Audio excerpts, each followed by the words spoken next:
Chair. I thought, yeah. I know. My head. Yes. Family or family defendant's girlfriend, I believe. You guys are just observers, and none of you witnessed any portion of this incident, and none of you would be a potential witness at a trial at any point. You're positive? Hi. What's your name? And number? Okay. John told me most of your witnesses in the hallway. Yeah. What?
Yes, ma'am. The prosecutor wanted you to come in and you guys can talk for a minute. And your client's here. So. I know. I just talked to him. Oh, you did talk. Oh yeah, I did. Oh, good. I missed that part. Everybody wants to talk. Very popular guy.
Huh? We should be about ready. Yeah, I guess one of them needs like 10 more minutes.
about that silver ladder? Hmm? That silver ladder on the back door view. That's just for dipping cinnamon.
Okay, let me let you sit there.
After they come down, you can bring right there, right? She's got it.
May be seated.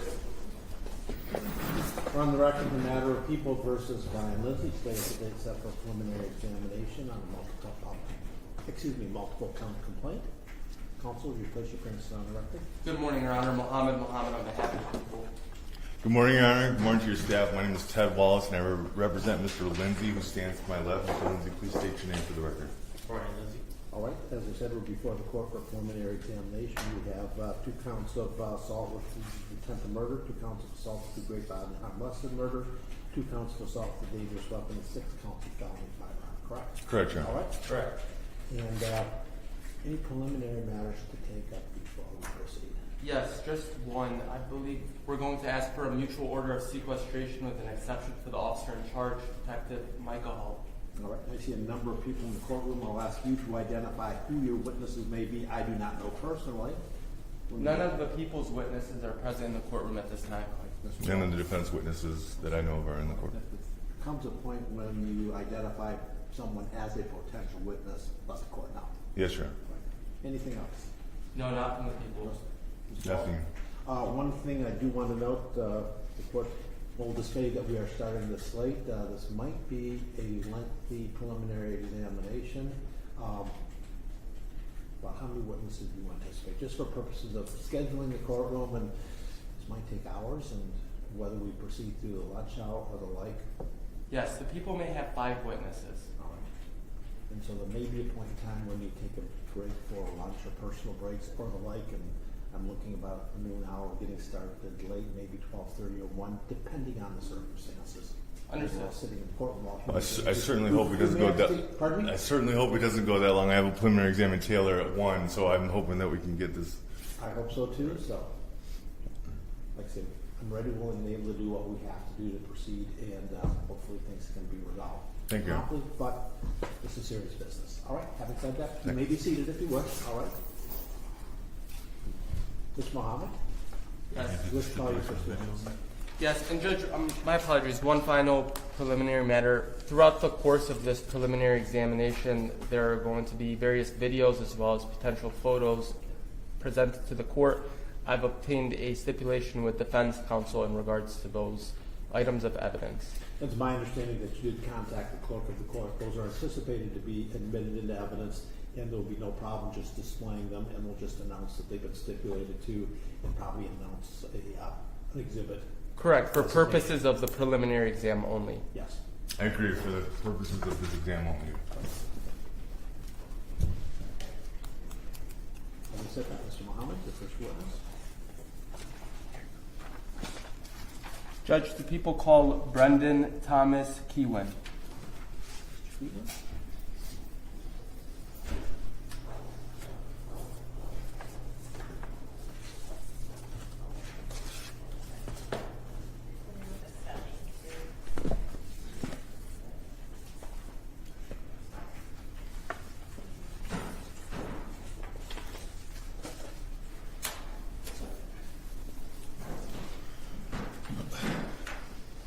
Say parenthetically, there have been requests for media coverage.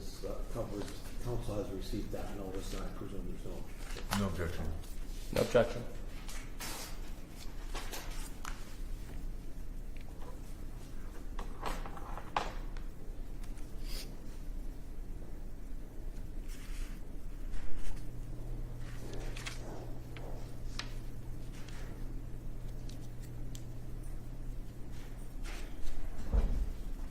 Kiwin?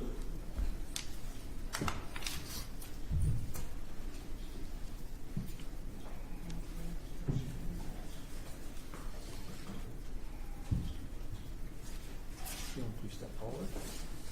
Please raise your right hand. You swore all heard testimony given in this matter will be the truth. You may be seated. Once you're seated, Mr. Mohammed, you may proceed. Thank you.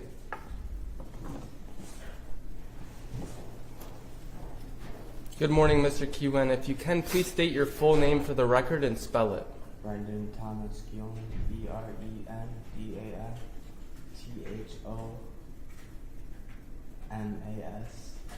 BrendanThomasKewin. Can everyone hear sufficiently? Hey, if the court could ask him to speak up. Speak up a little bit or pull the microphone over closer to you, just so everybody can hear. Is this better? Okay. Yes, speak as loud as you can so that everybody in the courtroom can hear you, please. Got it. Thank you. Sir, I'm going to take you back to the date of January 1st, 2026 at the location of 33729 Ford in Garden City at Rockstarz Bar. Were you at that location on that day? Yes. Who were you there with? I was there with my father, and I knew people within the bar. And what is the name of your father? Dennis, Jason, Matthew, Kiwin. And would you be able to spell that for the record? The entire thing. Yes, if you can. I'll try. DENNIS MATTEW.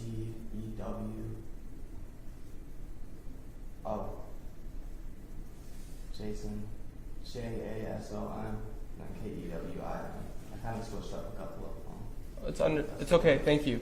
And sir, did something transpire at that location on that day that brings you into court? Yes. And what happened? My father and I were both shot in the parking lot at closing time. Okay, and who were you in the parking lot with? I believe I was with my father. I know there were other people, but I don't have recollection of it. And where in the parking lot were you? Around the side of the building. And what happened exactly from your memory? I remember walking out and a car pulling in. After that's kind of hazy. I'm sorry, what? After that was hazy. Like I had a hard time recollecting. Do you recall what the type of vehicle it was? No. And what do you recall next? I remember just hearing shots, and I look over, and my father's on the ground. I hear like a groan, and I thought he was dead. And when you observed the vehicle parking in that spot, what did you do?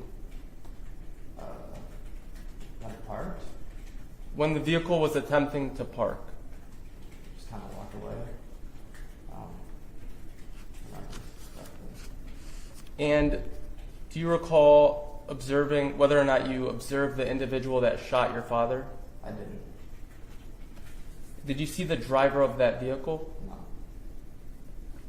What do you recall from that event? From the car parking. From the entire incident From of the entire shooting? incident. I remember my father getting shot, and I remember getting shot. And where were you shot? I was shot in the left pectoral area. And did you learn the extent of your injuries? Yes, it ruptured an artery. I had nerve damage. It may have affected my shoulder blade. I don't have total fine motor skills in my left arm. I'm gonna have to go through more surgeries for that. During the surgeries, I'd have my collarbone broken, which is still healing. I believe that's around these times. You indicated that there was a gun fired. Do you recall what type of gun it was? No, Do you know where your father was shot? in the head, And how do you know that? through people informing me. Okay, I'll ask you to just recall on what you know from memory and personal knowledge, okay? Okay. And do you recall how many gunshots were fired? I thought it was just 2 at the time.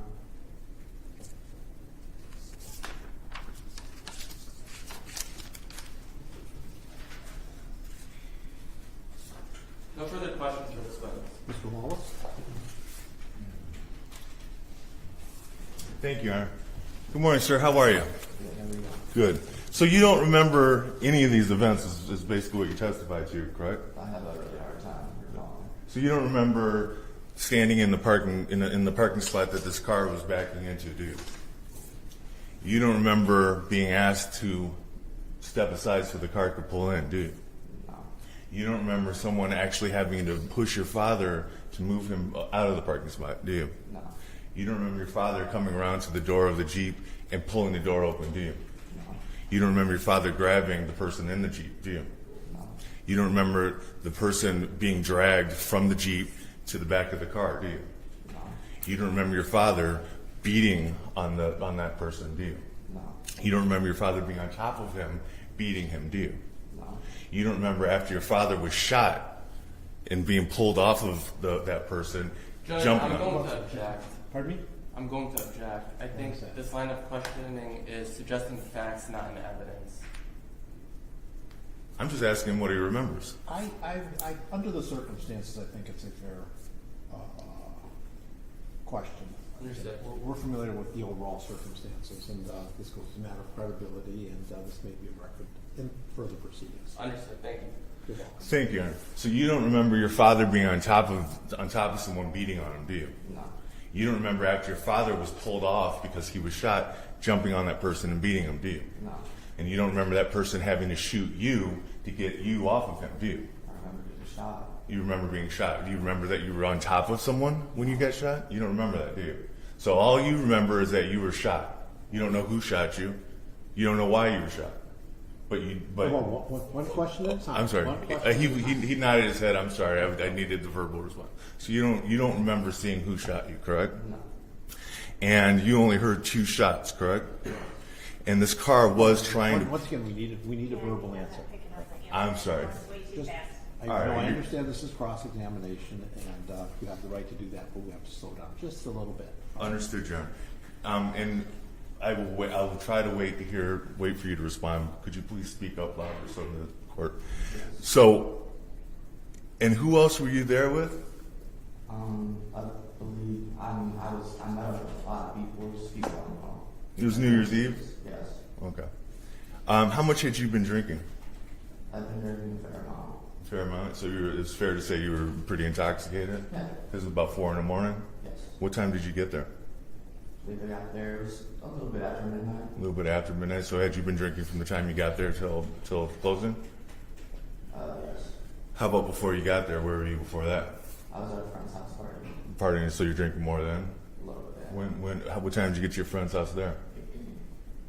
When I got to my friend's house, Yes. I got there around 11. Around 11? And you're drinking from 11 till about midnight at your friend's house? Yes. Where were you before you got to your friend's house? I was with my father. You were your father? Where were you with your father? We were at a karaoke bar at my home. Were you drinking there? Yes. How long were you at that bar? Probably about an hour and a half. About an hour and a half, so 9:30? Sure.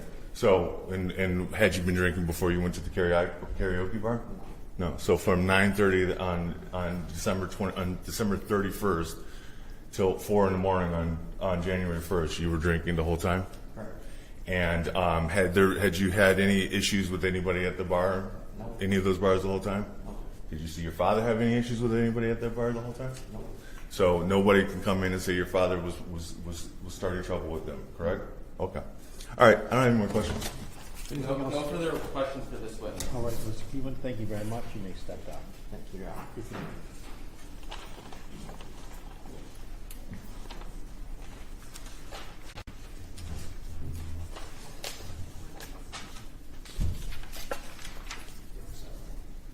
Ms. Muhammad? People call McKenzie Terrell. How do you spell the last name? Hello?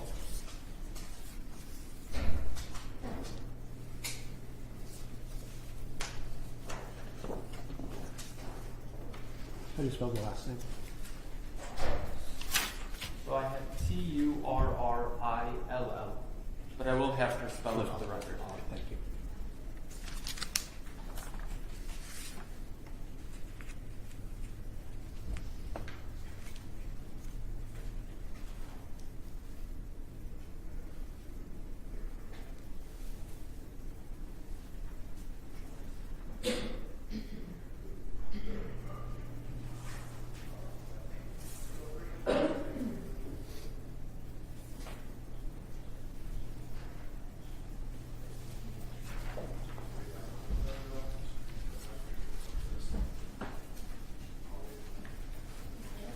Ms. Terrell, please step up and around.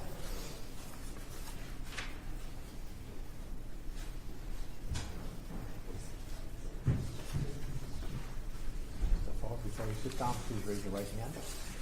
Swear or affirm testimony given in this matter will be the truth. All right, you may be seated. Once you're seated, Mr. Muhammad, you may proceed. Thank you. All right, we're all set. All right. Once again, you can be asked questions. You have to answer that verbally, orally, so we can hear you. All right, thank you. Thank you. McKenzie, if you can, please state your full name for the record and spell it. McKenzie Rose Terrell, McKenzie Turrill.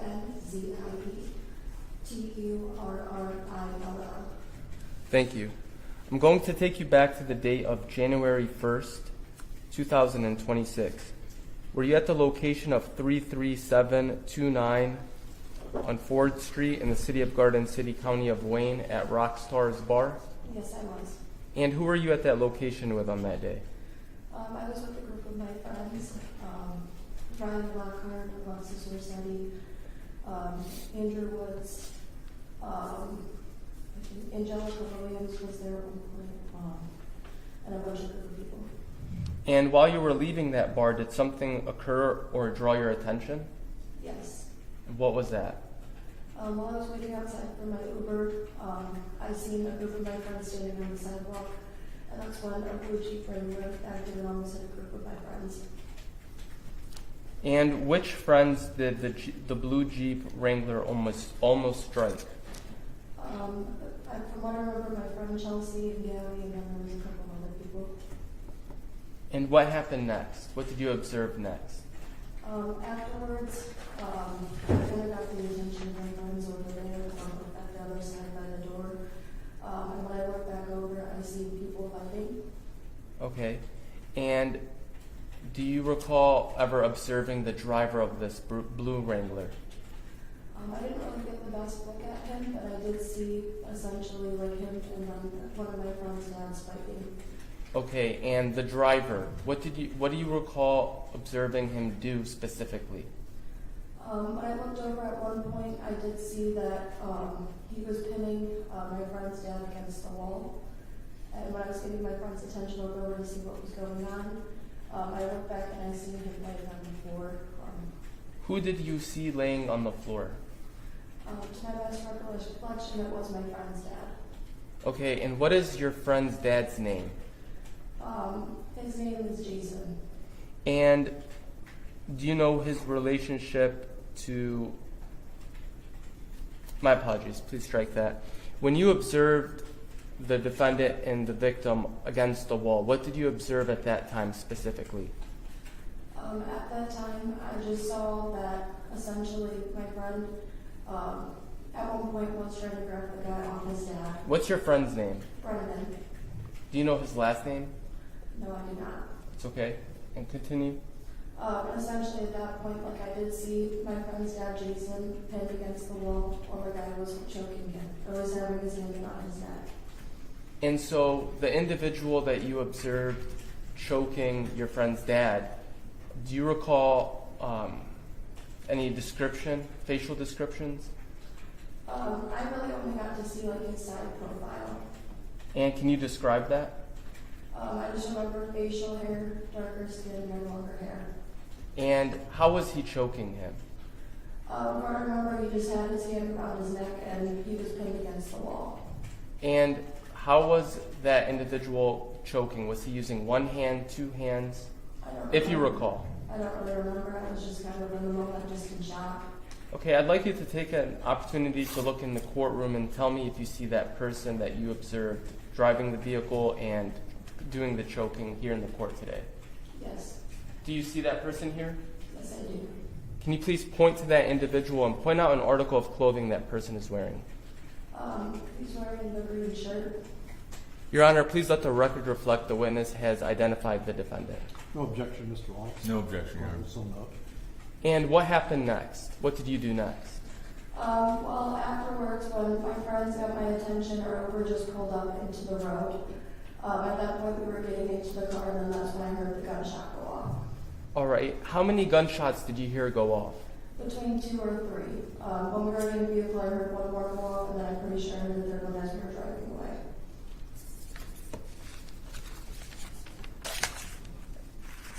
No further questions for this witness. Thank Mr. you. Wallace, do you have any questions? I do, Your Honor. Good morning, ma'am. How are you? Good. So let me get this straight. You were walking. You're waiting for an Uber, correct? That is correct. And where were you standing? I was standing out in the snow on the other side of the sidewalk. On the other side of the sidewalk. So if you're walking out of the bar, there's snow right there, and you're standing over there. That is correct. Okay. And your friends that you saw in the parking lot, the parking lot was to the left. If you're walking out of the bar, correct? If you're walking out of the bar, yes. Okay. And you said that and you weren't sure, you couldn't recall who was standing in that area. I just remember seeing my two friends that were standing over there at that time. Okay. So did you see Brendan? I did not see him. I assume he was probably walking at that point. Okay. But I'm asking, did you see Brendan? I don't recall. Okay. Did you see his father? You call him Jason, correct? Yes. His father's real name is Kevin, I believe. Isn't that true? I'm not too sure. You're not too sure. Okay. So did you see the person that you know as Jason in that spot? From what I remember, I think so. You think so? Okay. And you saw the Jeep pulling in, correct? That's when I first brought my attention to it back, and everyone was like, "Whoa!" Oh, so you did. So did you see that the Jeep was sitting there waiting for people to move out of the parking spot? You didn't see that, did you? You didn't see that the Jeep moved incrementally back as people would move out of the way, did you? Not that I remember. You didn't see that. You didn't see that someone had to actually ask people to move after they were watching, after they saw the cars backing up, did you? I didn't see that part. You didn't see that part. You didn't see the part where someone actually had to push Jason to get him out of the parking spot so the car could back in, did you? I did not see that part. And then you didn't see after they were pushed out of the way that the car backed up to get into the spot that they had been waiting for. You didn't see Jason come around and open up the driver's side door, did you? I was on the other side of the vehicle. So you didn't see that. The question was, you didn't see that, did you? I didn't see that part. You didn't see that Jason opened up the door and grabbed the person in the car, did you? I did not see that. You didn't see that Jason pulled that person out of the car, did you? Judge, I'm going to object. I believe the witness has answered the questions. She has not seen the interaction in regards to the car. Well, that's a more broad question. Would be a more broad question. I think under the facts in this case, this is fair cross-examination. Given the Understood. circumstance. There may be a point when it's not, but I think at this point in time, I think it's fair cross-examination. Understood. Thank you. Thank you. If we could just slow down a little bit, I'm I going was- to type this transcript. I was going to make note of the same I'm sorry. I'm used to now being recording, so I'm used to being. I apologize. I will slow. I make note down. there's a point when, yes, I was pausing to slow you down a little bit, just out of fairness to witness. Understood. And the court reporter. Okay. So, just to back up, you didn't see Jason open up the driver's side door, did you? I was on the other side of the vehicle. I did not have that view. Okay. I just saw bits and pieces of when I looked over, and I was also waiting for my Uber, looking at other things as well. Bits and pieces of me looking at, and that's what I viewed at that time from seeing where I was at. I understand, but I just asked you one question. I didn't ask you all. No, I know. I was just listening. So you didn't see Jason pulling the person out of the car. No, I did not. You didn't see that Jason and Brandon were both grabbing onto that person, did you? And I did not see that part. You didn't see them pull the person from the Jeep back to the sidewalk that was behind the Jeep, did you? I did not see that part. You didn't see Jason on top of that person beating on them, did you? I did not recall that. You didn't see you were already in the car or you were already getting in the Uber by the time you heard the first shot, did you? That is correct. So you didn't see where everybody was when that first shot was fired, did you? When I was already sitting in the vehicle, I could see it because that was right outside my window. And did you see that Jason was on top of the person that shot him? From what I recall, he was the one laying on the ground. That's the way you recall it. So but you didn't see that after he had been shot, he was rolled over onto his back because he was on top of that person, correct? I was already driven off at that point. Okay. And you didn't see Brandon jump on top of that person and start beating him more, did you? I was already gone at that point. You didn't see that the big bump that's on my client's forehead was given to them by those people, correct? I did not. Judge, I'm going to object. I don't see how the defendant's injury is relevant to It this could be, witness. but given the circumstances, I think that goes beyond what this witness can know. I understand, Your Honor. It's causation if this witness would have no information on it. So basically, you didn't see any of the fight, anything that led up to it. The only thing that you saw was someone pushing Jason up against the wall, and you don't even know how he's doing that. Judge, I'm going to.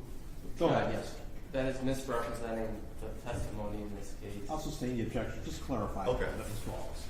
So you didn't see the person in the car being pulled by Jason and Brandon, did you? No, I did not. You didn't see that both Jason and Brandon were beating on that person. I did not recall. You said that Jason was being pinned against the wall, but you don't even know how he's being pinned, correct? I didn't see him being pinned against How is he being pinned? because he was pushed up against the wall. Okay, and how is he pushed up against the wall? Because the guy had his hand around his neck. He said, so now you say he had his hand. Which hand did he have? I don't remember which one. I just remember seeing him being pinned. Okay, and you don't remember if he had one hand or two hands around his neck, do you? I don't recall. You don't remember seeing a gun at all, do you? No. Okay, so all you remember is Seeing people fighting. and that's it. Then you didn't see any shots. You didn't see when right before the shots were fired. You didn't see but you heard all these multiple shots. I did hear the multiple shots, yes. All right, and you're friends with Brendan? I met him probably the week prior. I'm sorry, I didn't quite hear. I said I met him the week prior. He was Okay. friends with a lot of my friends, but I wasn't really close.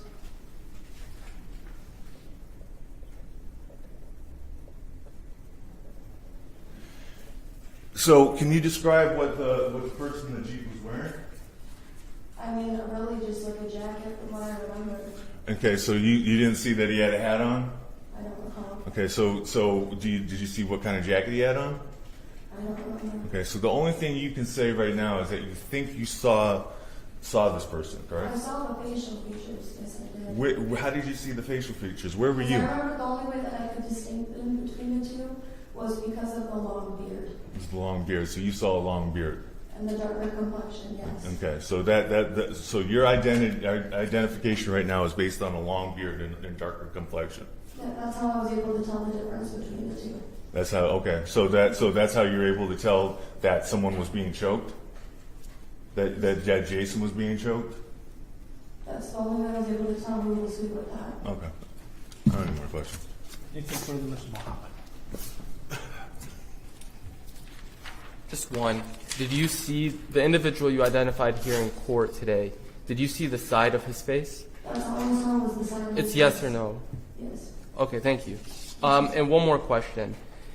Brendan and his father, Jason, from your observation, were either one of those individuals armed? No, but I don't know that. No further questions. Anything else, Mr. Wallace?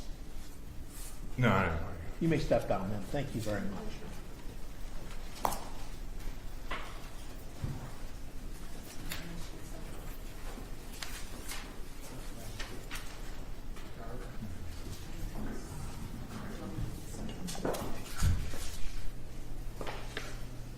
Judge, for our third witness, we call Riley Lockhart.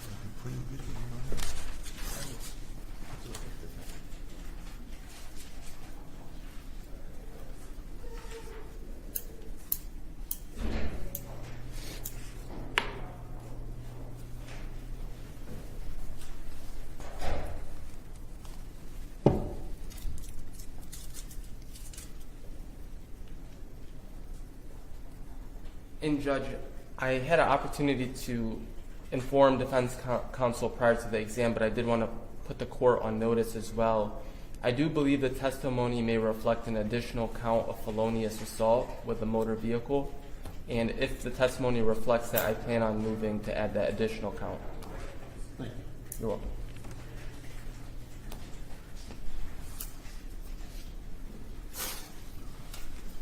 If you got, give me the citation during the break so I can review it. Of course.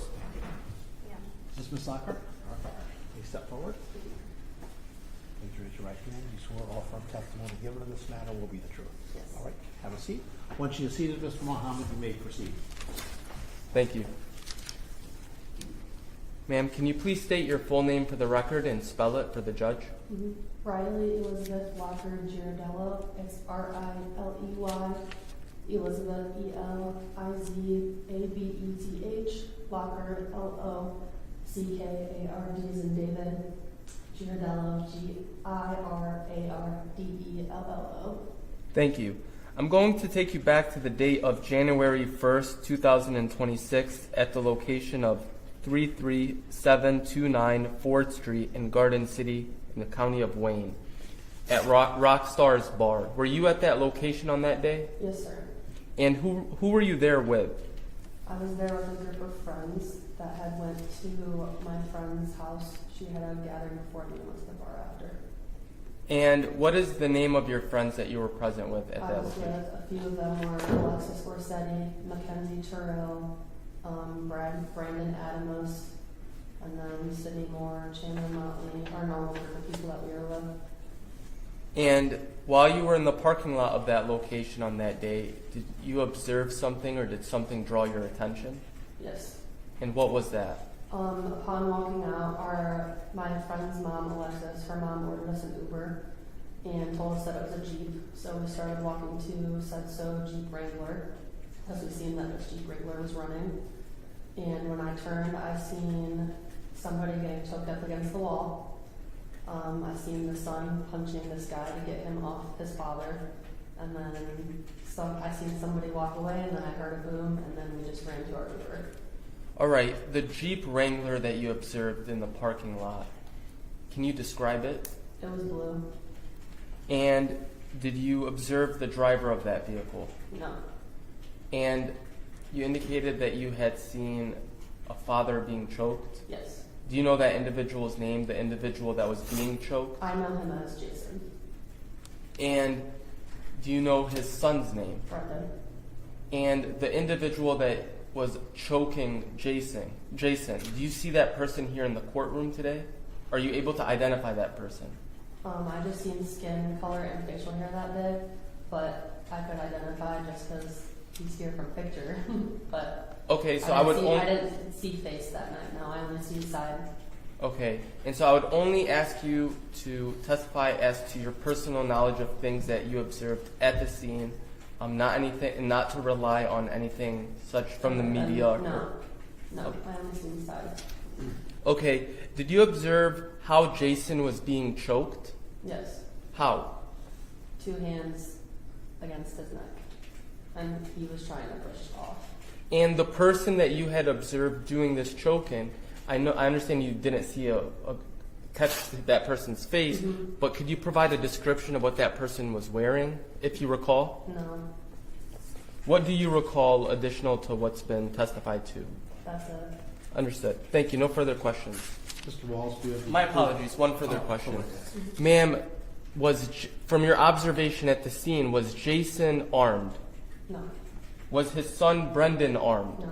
Thank you. No further questions. Mr. Walls, do you have any further questions, or do you have any questions? For Yes, Mr. Your Honor. Mr. Thank you. Gallo? Good morning, ma'am. How are you? Then how are you? Good. You were there with a group of people. What time did you get there? I'm gonna say we got there. It was maybe almost 2 o'clock in the morning. Maybe almost 2. Okay. Was Brandon with you when you got there? Yes. He showed up with you? Yes. Okay. And you said that you got there at 2, correct? Yes. Where were you before that? My friend's parents' house. Yeah. Her parents always host New Year's Eve. Okay. And was Brendan with you there? Yes. Okay. And how about before your friend's house? Where were you before that? I was just there. You were just at your friend. What Yeah. time did you get your friend's house? I got there maybe around 8. I'm sorry, is this your friend's or your parents' house? No, my friend's parents. Friend's Oh, parents' house. Yes. Okay. And you got there at 8, correct? Yeah. What time did Brendan get there? It was after the ball drop, just before we went to the bar. So Brendan got to your friend's house after the ball drop. Yes. Okay. And then you guys all went to the Rockstars. Yes, sir. Okay. And this what the thing that brings us here, or the incident brings us here, happened before, correct? Mm-hmm. And how much had you been drinking when you were at the Rockstars? I was drinking quite a You bit. drinking quite a bit. How about when you're at your friend's house? Not that much. You didn't drink that much, so you didn't start drinking until 2 in the morning. No, I had some drinks at my friend's house, but I was drinking later in the night. You were laying it on at that point. Okay. And who called Uber?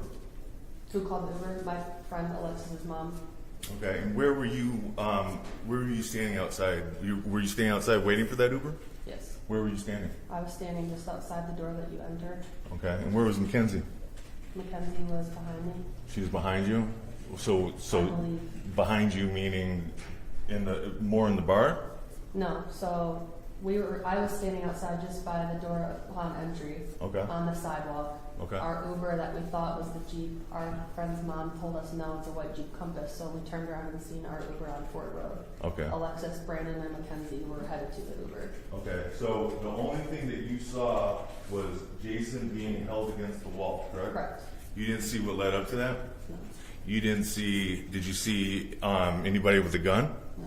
Did you see any, so you said that you saw him being held with two hands up against the wall, correct? You sure it was two hands? Yes. Okay, and did you see Brendan doing anything? I seen Brendan's back was to me, I seen him throwing You punches. saw him throwing punches. So he's throwing punches at this person that's holding his father against the wall with two hands. Mm-hmm. Okay. And you didn't see his father on top of this person, correct? No. You didn't see his father beating on this person, correct? No. You didn't see Brendan beating on this person, correct? No. You didn't see the shot. No. So you don't even know what led up to it or or how it actually happened, right? All you saw was this person holding Jason up against the wall with two hands. Yes, sir. Okay, thank you. Anything else, Mr. Mahoney? Yes. Where were the two hands, On Jason's neck. and what was he doing specifically? Jason's face was purple, I will say that. No further questions.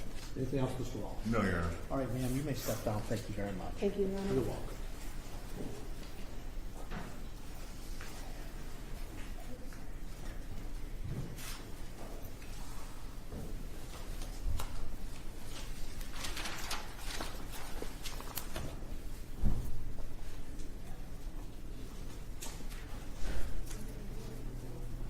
Judge, the people call Katherine Honky.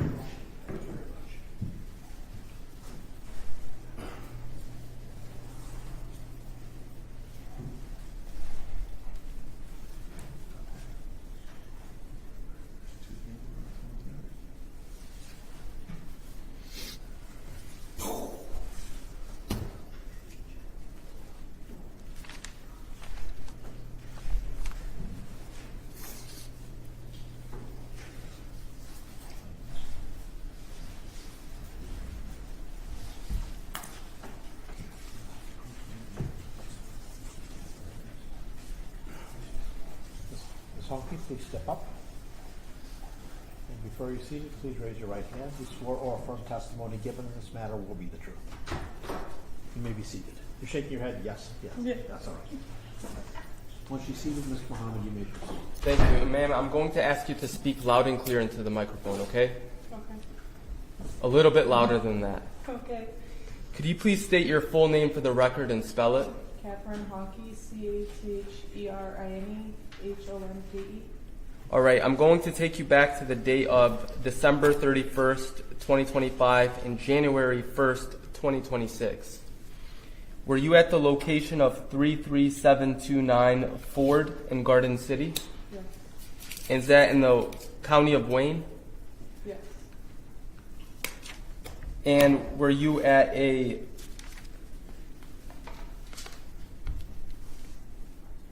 Rockstarz Bar? Yes. And who were you at that location with on that day? Brian. My apologies, what was that? Brian. And do you know Brian's last name? Lindsay. And do you see Brian Lindsay here in the courtroom today? Yes. Can you please point to that individual and point out an article of clothing that person is wearing? Green shirt. Your Honor, please let the record reflect the witness has pointed to and identified the defendant by an article of clothing. Mr. Walsh? No objection. All right, Thank so you. noted. And did he take you to that location on that day? Yes.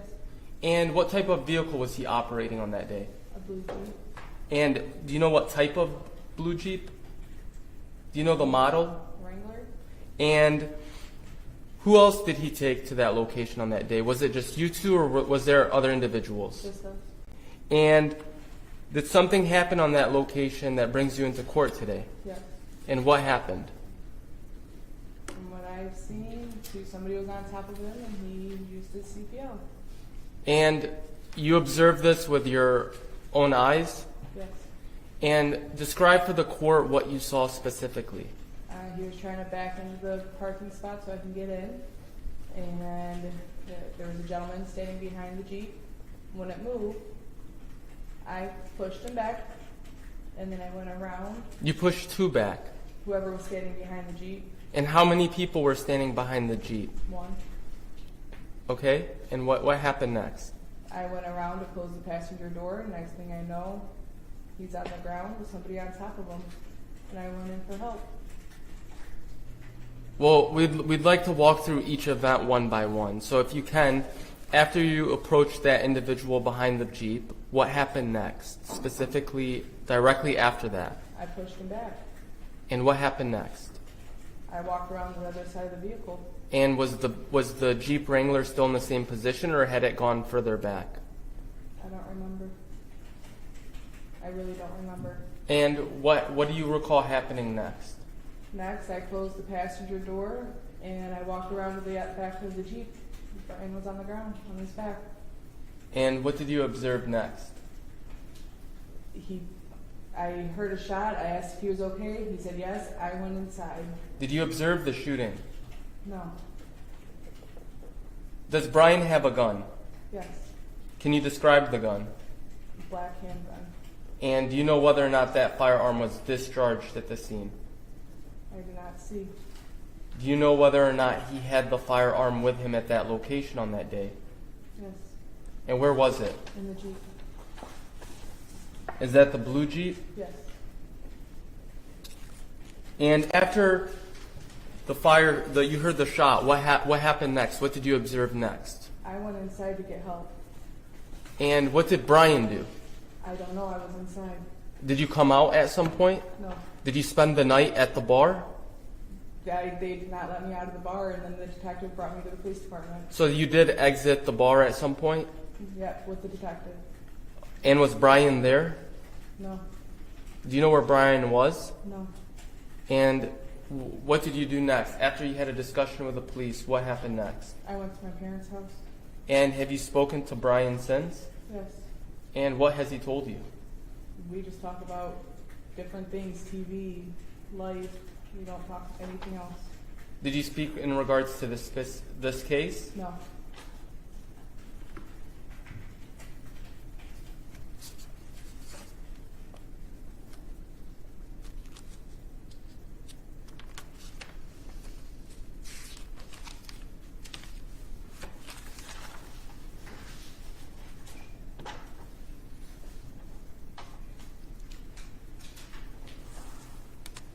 Directly after the shooting, did you have any communication with Brian?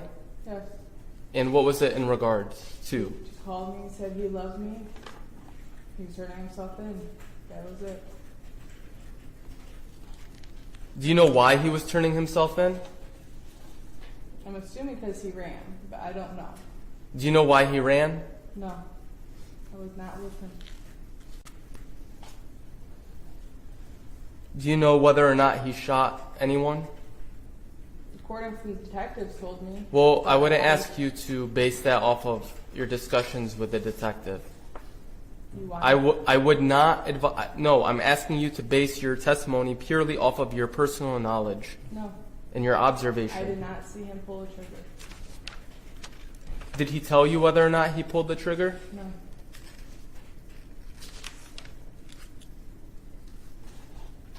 The firearm that he carries with him, can you describe it? What color is it? Black. And the size? A handgun is all I know. Do you know whether or not it was loaded? I'm assuming. I have no idea.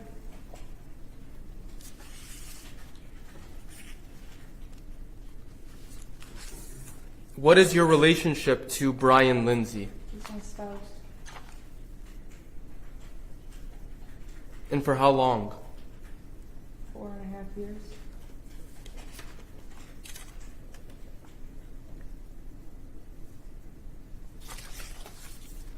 No further questions for this witness.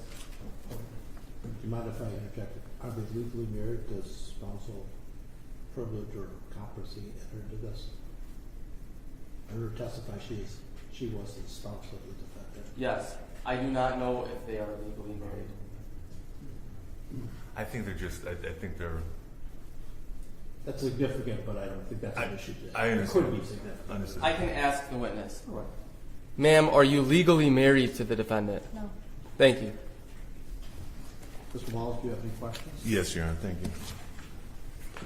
you. Ma'am, you went to this bar with Brian. What time did you get there?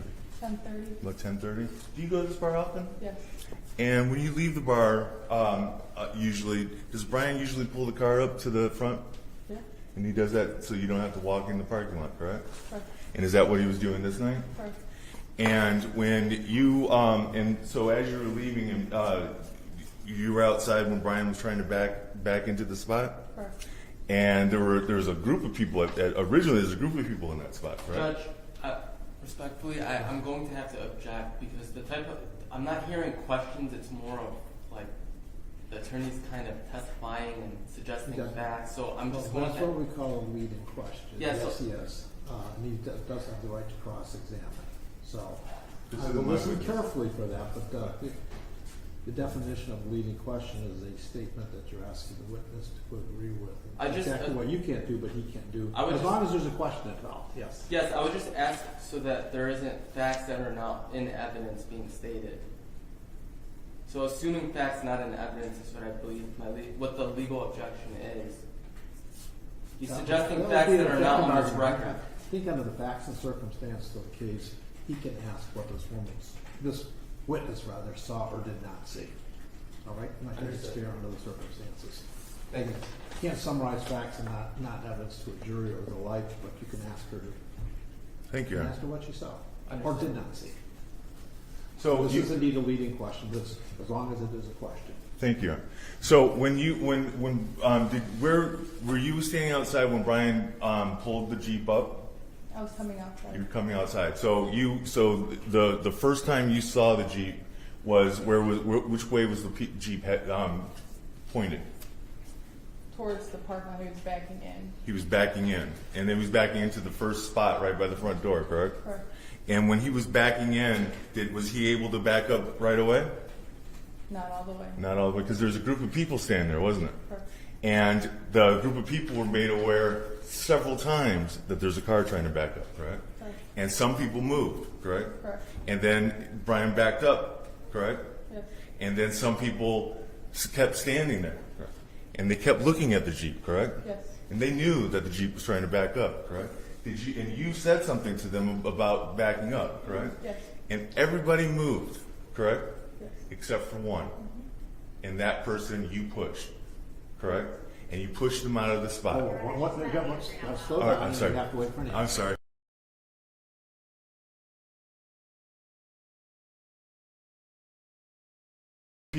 Everybody moved, correct? Correct. Almost everybody, correct? One person stayed, Yes. correct? And that one person you pushed out of the way, Yes. correct? And after you pushed that person out of the way, Brian backed the Jeep all the way up, correct? And at that point, where did you go? Around to the passenger side to close the passenger door. The passenger side, meaning the right side of the Jeep? Correct. And at that point, after you closed that door, where did you go? I went to the back of the Jeep. You went to the back of the Jeep, okay? And when you were at the back of the Jeep, was somebody at the driver's side door? They were on top of him on the ground behind the Jeep. Behind the Jeep. So you didn't see how Brian got from the car door, from the driver's seat Correct. back there, but you saw Brian on the ground. Yes. And was Brian on his back or on top of someone? On his back. He was on his back. And what was he doing while he was on his back? Trying to defend himself as much as he could. Why was that? What was happening to him? All I just saw was somebody was on top of him. Someone was on top of him. When they're on top of him, what were they doing? Were they hitting him? I don't know. You don't know? No. Okay. And how many people did you see right by there? There was a group of people around him. There's a group of people. Were any of those people your friends? No. Okay. Were any of those people the people that were originally sitting in the parking spot? Standing in the parking spot? Yes. Yes?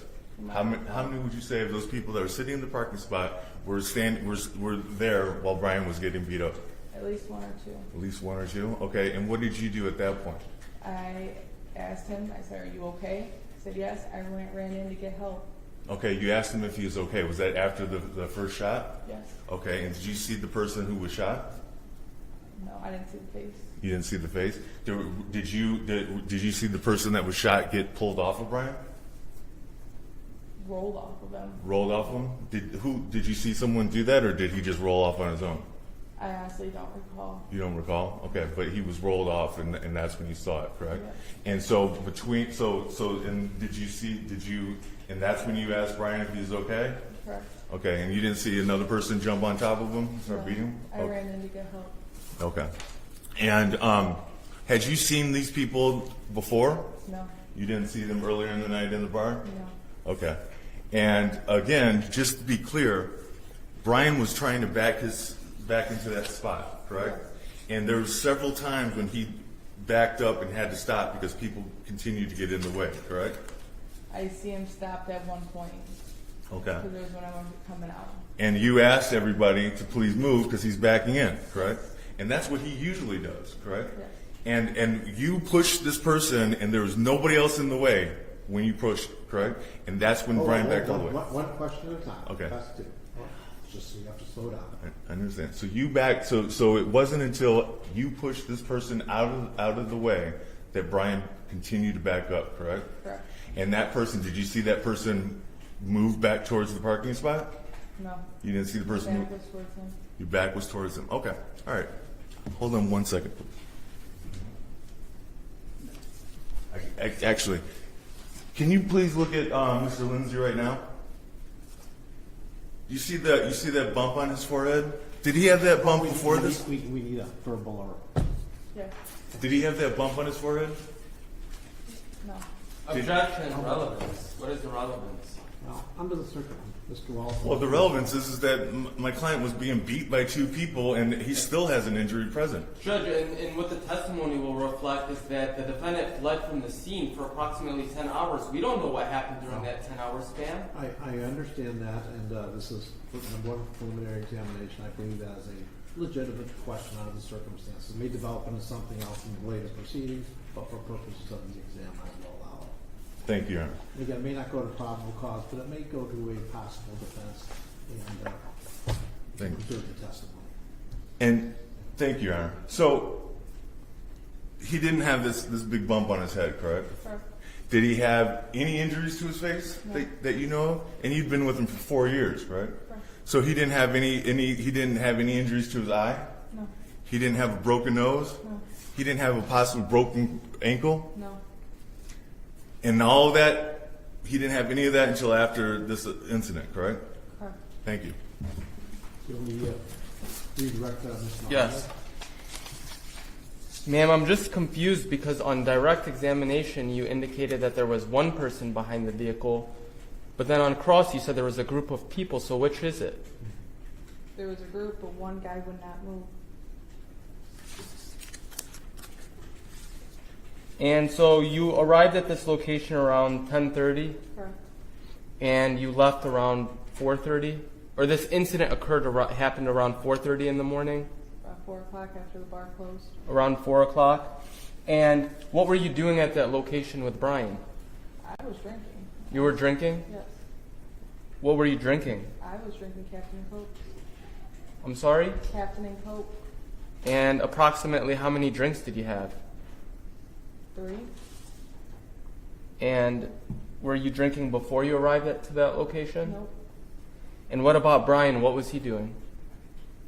Walking around, talking to the DJ, hanging out with people we were with Was he drinking? at first, but he doesn't drink much when we go out. So this was New Year's Eve leading into New Year's Day at a bar.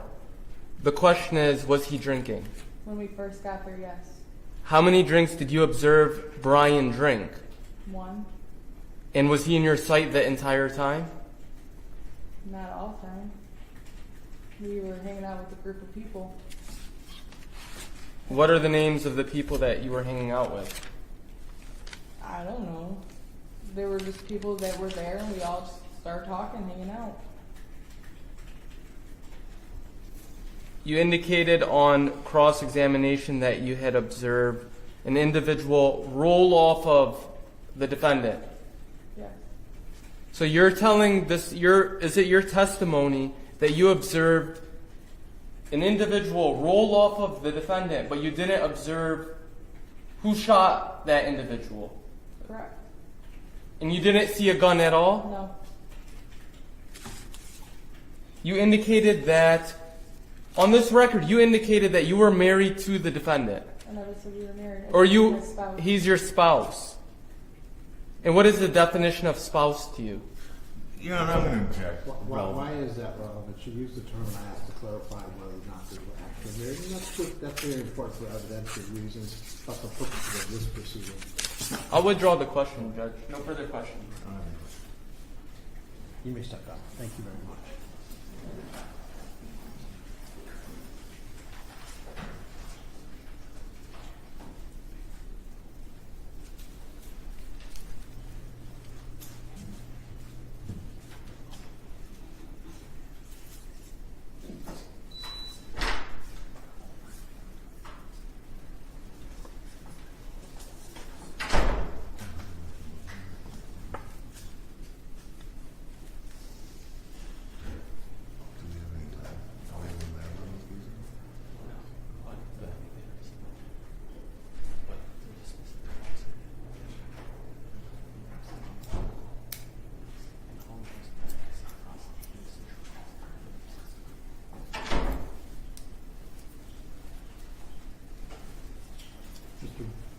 Mohammed, your next witness is Sergeant Cruz. Sergeant. Please raise your right hand. You swear all affirmative testimony given in this matter will be the truth. Yes. You may be seated.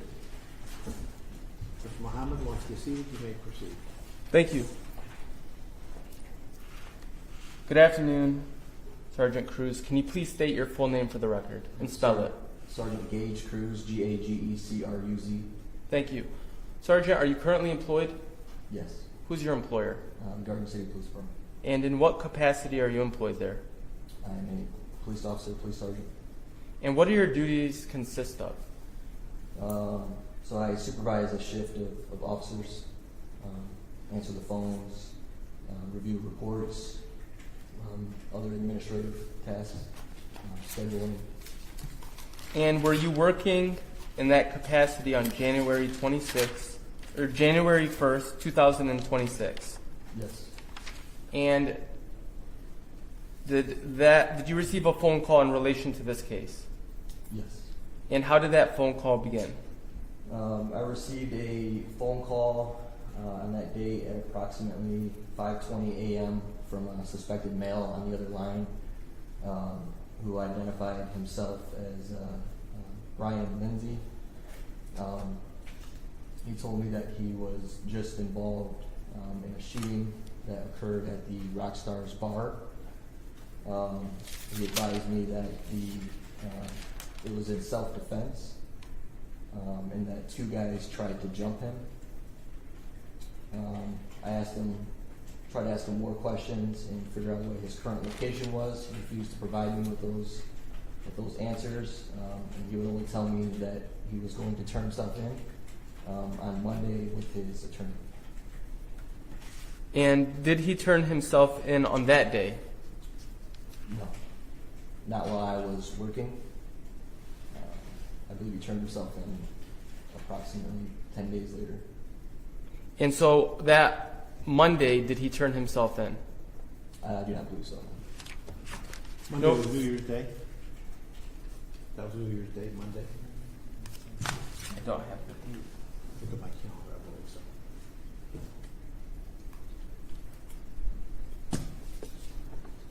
New Year's Day was Thursday. The night I stand corrected on it. Thank you. No further questions for this witness. Mr. Wallace, do you have any questions? for I do, Sergeant Your Honor. Cruz? Thank you. Sergeant, you said that my client didn't turn himself in for 10 days? I don't know the specific date that he turned himself in. Well, I just Based off my recollection, it was approximately 10 days later. Well, which part don't you remember? Do you remember that it was 10 days or was there a 10? I'm sorry? Do you remember that it was 10 days or could it have been 10 hours? I know that it was not that on that date that he turned himself in. It wasn't on that day. So if I told you that he surrendered himself with 1,400 hours on that day, that would have been wrong, correct? Correct. Okay. And you're not the officer in charge? Correct. All right. Was there a warrant for Mr. Lindsay's arrest? And what date? And when? Up until when he was arrested and until he turned himself in. Was there a warrant? I don't know. So, Mr. Lindsay, you can say definitively was not in police custody for 10 days. Again, I don't know the exact amount of days. Judge, until he I'm turned going to himself in. object. Just stop. The Go. officer's indicated he doesn't know.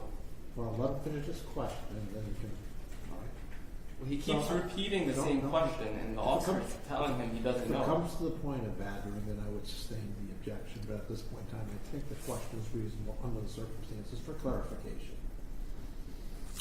All right, you may proceed, Mr. Wallace. So, you know that it was multiple days though, correct? Correct. Could have been less? Correct? I don't know. You don't know? Could have been more. I don't know what date he turned himself in. I just recall that it was several days later. Okay.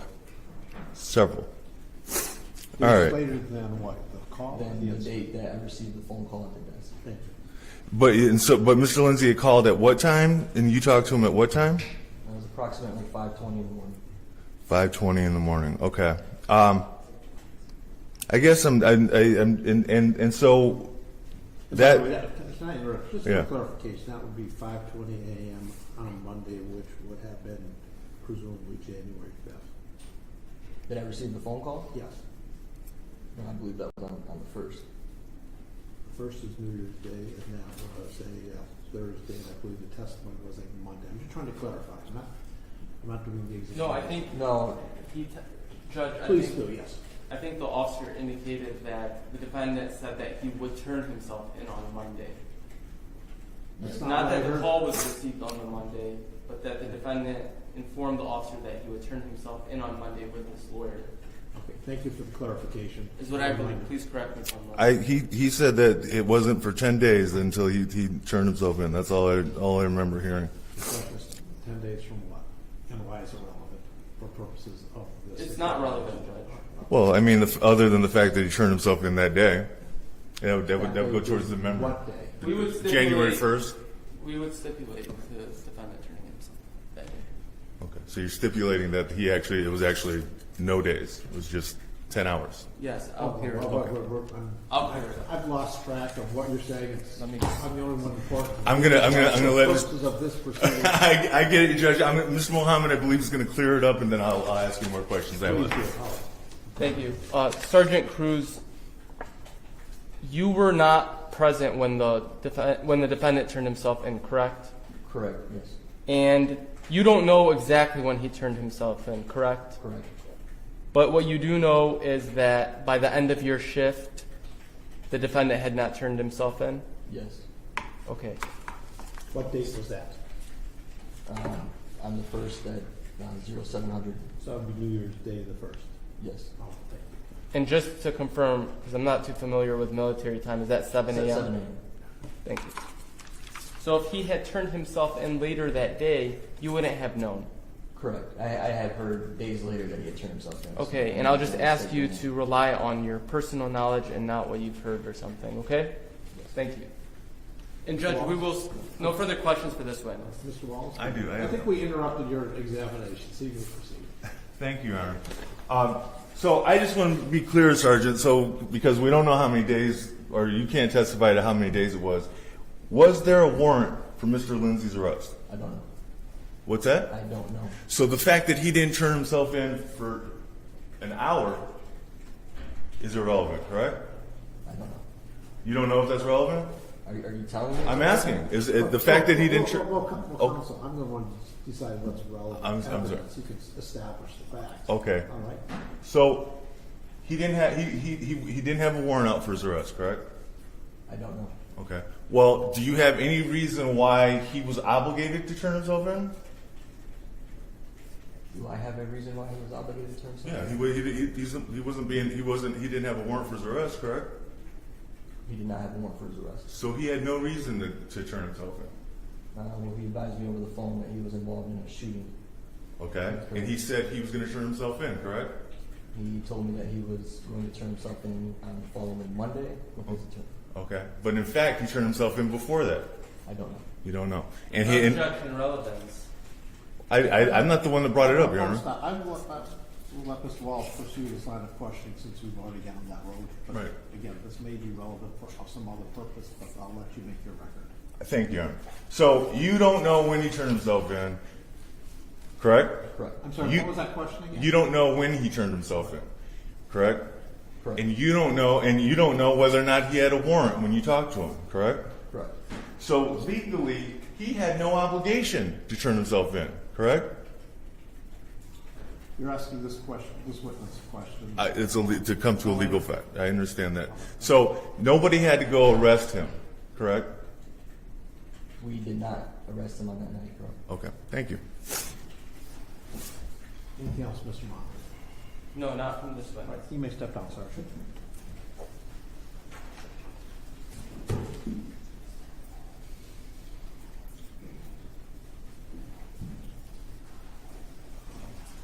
Judge, people call Detective Michael Hall.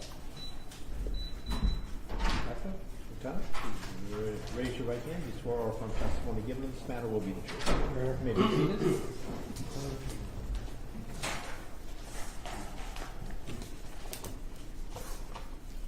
And Judge, would it be okay to take a brief recess? This is our last witness. I'd like to set up all the videos. My computer turned off at some About point. 5 minutes? Yes. Objection, okay, probably about 5 minutes. Thank you. Please rise. Court will stand in recess. May be seated.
Right, all right.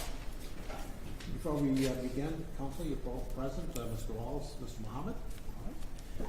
Lieutenant, please raise your right hand. You swear all from testimony given in this matter will be the truth. I do. You may be seated. Thank you. Once you're seated, Mr. Mohammed, you may proceed. Thank you. Detective, could you please state your full name for the record and spell it, please? I'm Lieutenant Micah Hall, Micahhull. Thank you, Detective. Are you currently employed? Yes, And who is your employer? Garden City Police Department. In what capacity are you employed there? I'm a lieutenant in charge of the investigations section. And how many years have you been employed by Garden City? For Garden City, I've been employed 21. Prior to that, I had 7 years at Detroit, so a total of 28 years. And how are you associated with this specific case? I'm the officer in charge of the investigation. And as the officer in charge, what do your duties consist of? I'm in charge of the investigations section of the police department. I also handle cases. And did you investigate the incident that occurred at 33729 Ford in the city of Garden City, County of Wayne? Yes, And this was on January 1st, 2026? that's correct. And how did you begin your investigation? I received a call from Sergeant Cruz at approximately 4:16 in the morning, advising me that they had a double shooting and that the victims were in critical condition. And do you know the names of the two victims associated with this case?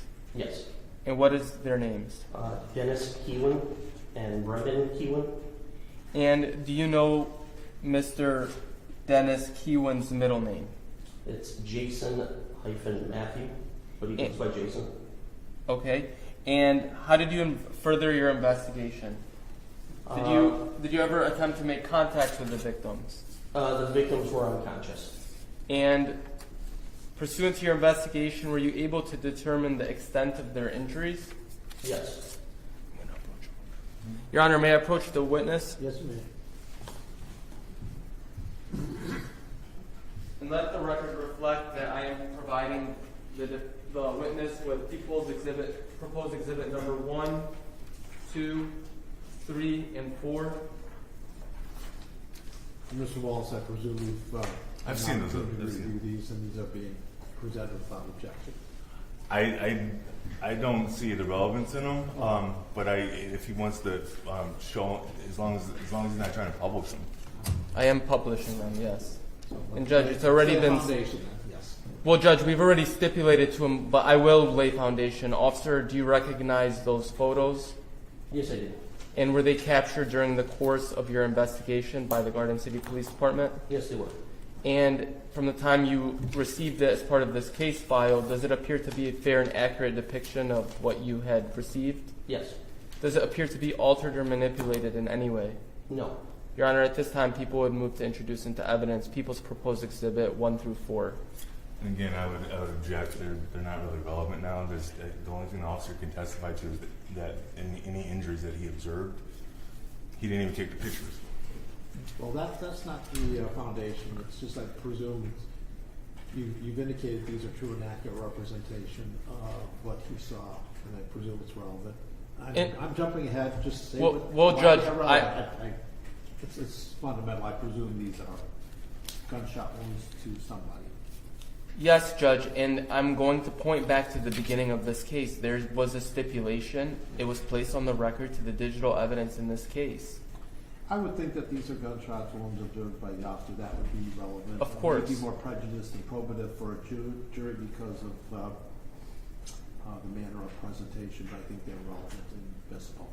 Just for clarity for the record, this isn't the officer that took the photo, but he is the officer in charge who gathered most of this evidence as part of this case. That's not necessary for the foundation. I understand. They are otherwise admissible as relevant and true and accurate.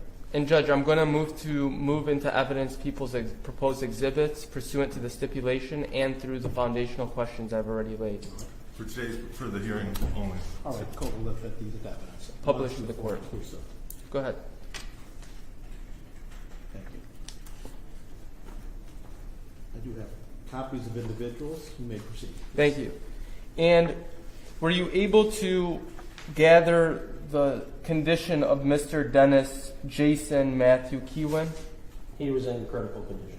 And when was the last you checked on him? Can I presume 1 through 4 are of Jason? I believe one is of Brendan Kiwin and the remaining are for Dennis. All right. Thank you. Were you able to learn the extent of his injuries in regards to Dennis Jason Matthew Kiwin? Yes. And what is the extent of his injuries? Objection, hearsay.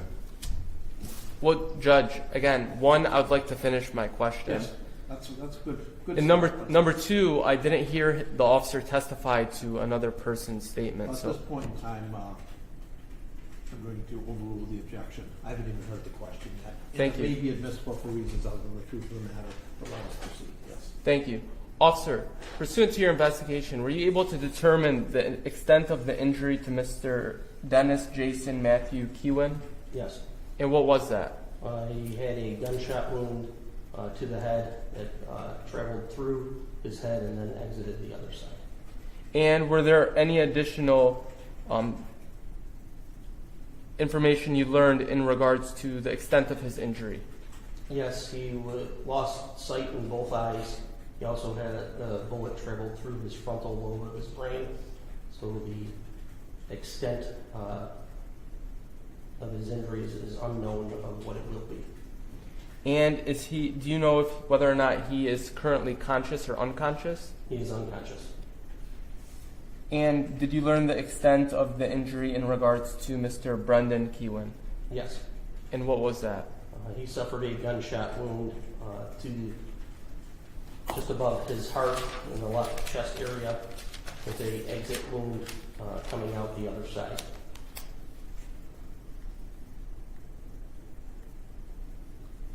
And did you make the scene at any time? Yes. And what did you do when you made the scene? At that point, I met with the officers on the scene, gathered information from what they had learned, and then I also obtained video surveillance from inside the business. Okay, and I'd like to draw your attention to the screen. And Judge, We are viewing the screen. It's my understanding that the parties have viewed this and there's no objection to that being displayed for purpose of the examination with the designated exhibit number. That's correct, Your yes, and this would be People's Proposed Exhibit number 5, or if there's no objection, it would be Exhibit number 5. Yes. And just for the record, it is labeled as main parking _ 2025 _ 12 _ 31 _ 10 p.m. _ 28 _ 52 .mkb. And I'm going to publish this to the court, playing from 0 seconds. Thank you.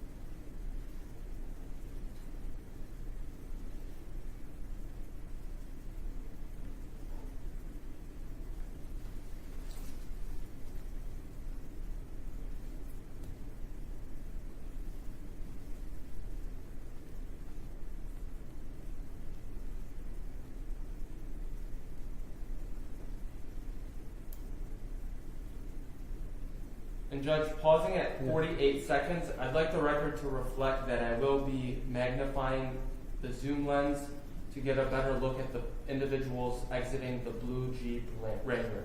And let the record reflect that I have observed this video so far without any testimony or description. I've just viewed this. Yes. You may proceed. Playing at 48 seconds. Thank you.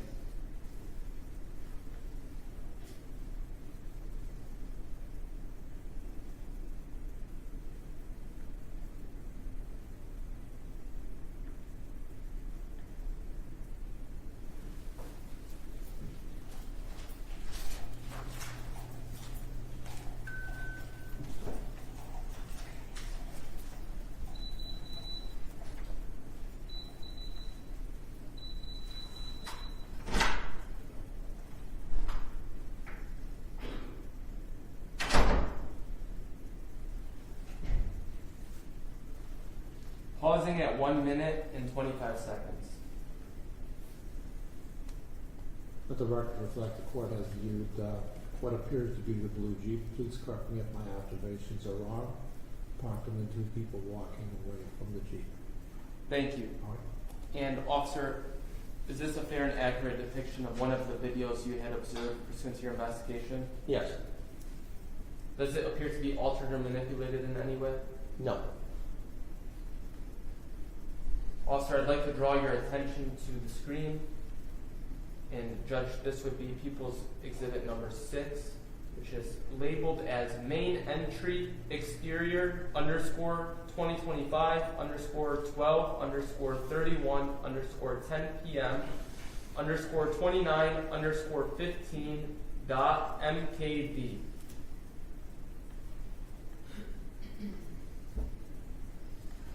Publishing from 0 seconds.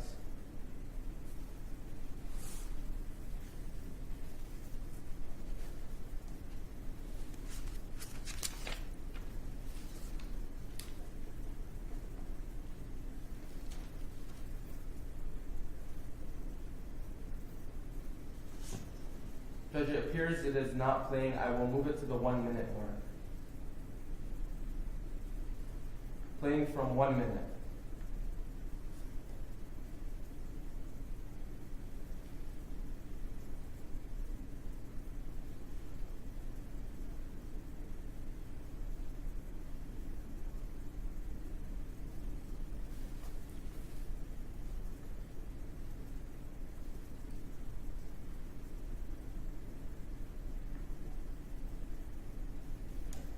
Pausing at 1 minute and 21 seconds.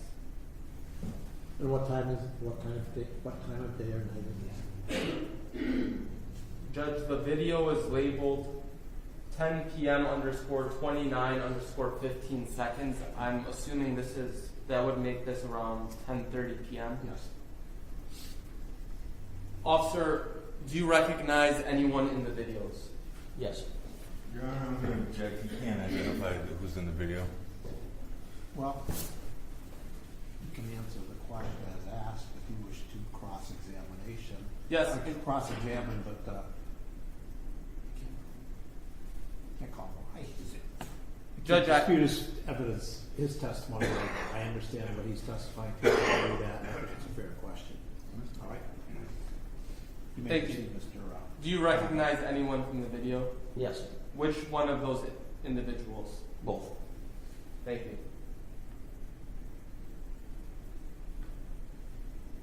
Moving on to People's Exhibit number, I believe this would be 6. Yes. And it's labeled main entry exterior underscore 2026 underscore 01 underscore 01 underscore 4 a.m. underscore 10 underscore 41 dot MKV. This is a continuation of the prior evidence. Number Yes. 6. Yes, all right. This is later on during the evening. And I believe it's labeled 4 a.m. underscore 10. And then underscore 41, I'm assuming that means 4:10 a.m. with 41 seconds. And publishing to the court from 0 seconds.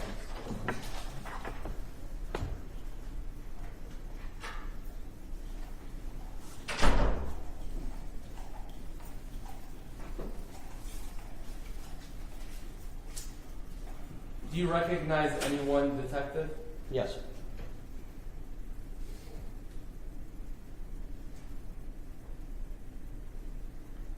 And which individual do you recognize? I recognize the male with the black skull cap, the darker colored jacket, and a looks like black hoodie and with a light blue logo. And is this the same individual that you had observed in the previous video, walking in? Yes.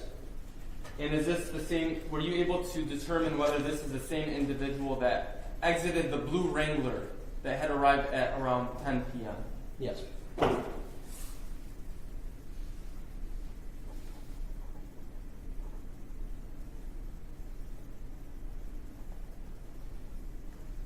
And again, Judge, publishing from 20 seconds, continuing on. pausing at 25 seconds.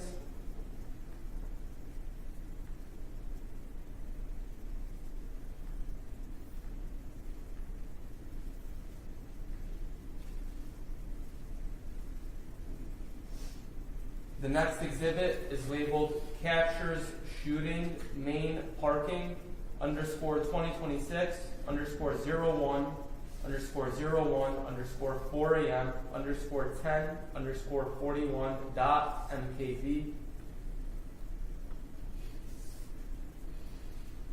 Publishing from 0 seconds.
Stopping at 1 minute and 35 seconds. I'd like to let the record reflect the court has made an observation of an individual approaching what appears to be a blue Jeep, previously backed in and driving away. Just announcing what it is I have viewed. Yes, and Judge, this is a continuation from the last video where the defendant was seen exiting the camera. It's Exhibit 5. Yes. All right. Well, this would be 6. Just from, this is the from my third. recollection, Exhibit 6 was the view from the entrance, and Exhibit 5 was that other view, and please correct me if I'm wrong. So, Judge, I'm just making it clear for we the had board. we had the 4 exhibits, which were the Pictures, yes. the photos. Yes. Number 5 was labeled main parking 2025, Yes. 12:31. That was from 10 p.m. and 28 seconds. Yes. Or 10 p.m. and 28 minutes. The next video, which was number 6, was labeled main entry exterior. And this last one that we were watching. This is the main entrance, I presume. This is number 6. No, I Exhibit believe 6. number 6 was main entry exterior. Yes. Number 5 was, Main parking lot. my apologies, one moment. Yes, so number 5 was main parking lot from 10 p.m. and 28 minutes. The next exhibit, which would be number 6, was main entry exterior from 10 p.m. and 29 minutes. Number 7 would be main entry exterior from 4 a.m. and 10 minutes. And then this one would be number 8. Which would be the parking lot. Yes, it's labeled Forward. captures shooting main parking, and essentially it depicts part of the video from the up to the 1 minute and 35 seconds. It depicts the defendant making entry into his vehicle and parking right in front of the parking spot. Yeah, and I'm going to just say it depicts somebody and I'd make that observation. Shows an individual who may be identified as the defendant, but from where I'm viewing it, shows an individual getting into a car, which we stipulate that number 8 is main parking lot at 4 a.m. When I see the vehicle, the blue Jeep. We need other testimonial identification of that person, we can get into that. Well, Judge, I do believe that the court has seen the videos that were presented and the connection can be made. It is You're asking me to circumstantial. asking me to make an inference. I understand that. When we see an individual getting into the car, I could not identify them, but there's other evidence which you wish to tie him into that. I understand that too. All right.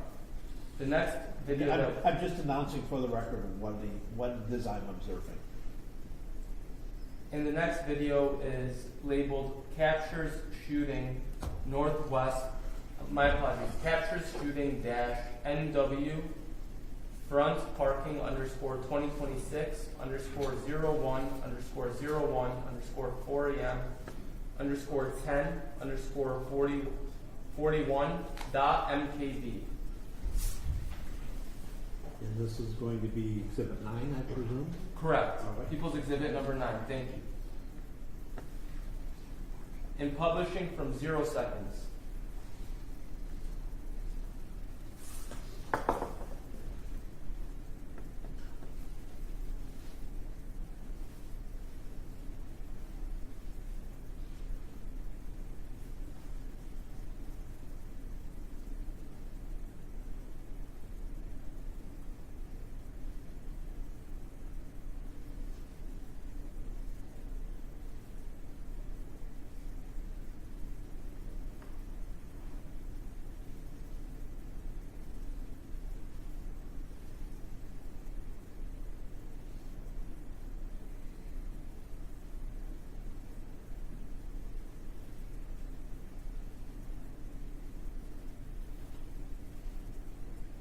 Pausing at 47 seconds. Your Honor, please let the record reflect that the camera is focused on a parking spot, and there appears to be a group of individuals standing in that parking spot. As of this time, yet identified, a group of people in a parking spot. Correct. Right. Thank you. And I'm announcing that, Mr. Wallace, if you wish to take exception to my observation, and I'm just announcing for the record what it is I'm viewing. Your Honor, I do I have to think make a that record you, of a picture, yes. right. I believe that stopping and saying that isn't necessary. It's just now he's testifying, narrating. No, I'm not, Judge. Respectfully, I'm making a record. There's going to be a transcript. I want to ensure that there's clarity for what is going on in the What it court. purports to be. If anyone was testifying today, I believe it would be No, the well, defense. counsel, we are describing an exhibit, all right? Publishing from 51 seconds.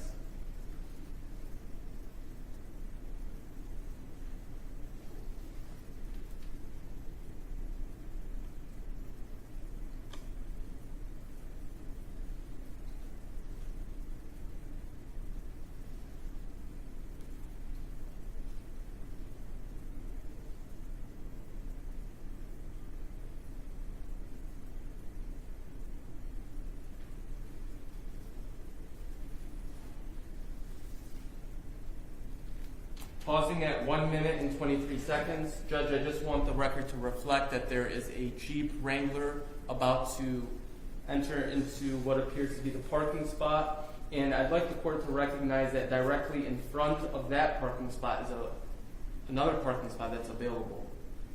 So noted.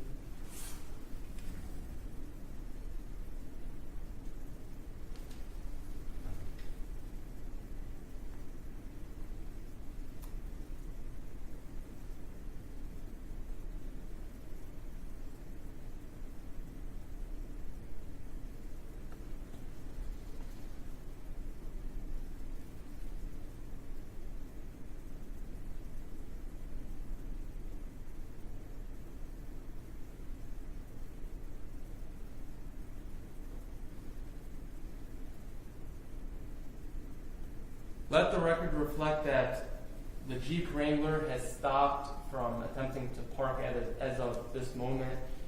We're stopped at 2 minutes and 1 second, and the group of individuals are still in the parking spot. So noted. Publishing again from 2 minutes and 1 second.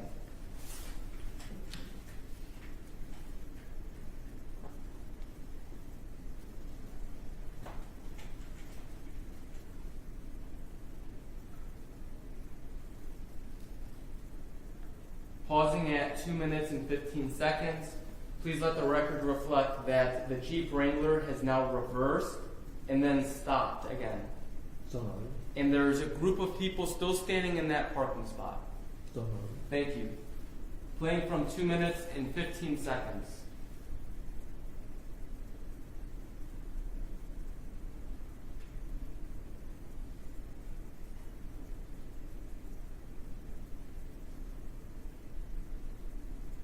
Please let the record reflect that two individuals, and stopping at 2 minutes and 30 seconds, please let the record reflect that two individuals approached this Jeep Wrangler, what appears to be one male on the left side and one female on the right side, and that the video reflected that the female was knocking on the window and what appears to be not attempting to enter into the Jeep Wrangler. So noted. Playing from 2 minutes and 30 seconds.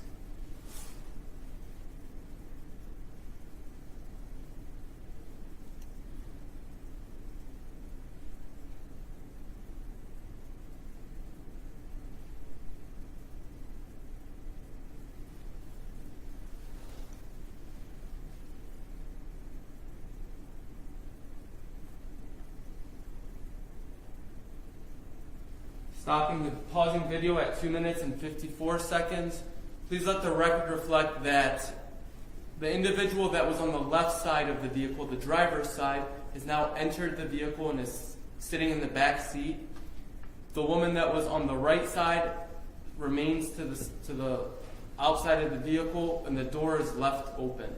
So noted. Playing from 2 minutes and 54 seconds. My apologies, Judge. I'm pausing at 2 minutes and 58 seconds. I'd like the record to reflect that there is still individuals standing behind this Jeep Wrangler.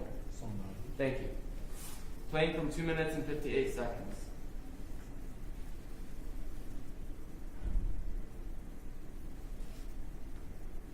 Stopping at 3 minutes and 3 seconds. Please let the record reflect that the Jeep has reversed further closer to the group of individuals and has now stopped. So noted. Playing from 3 minutes and 3 seconds.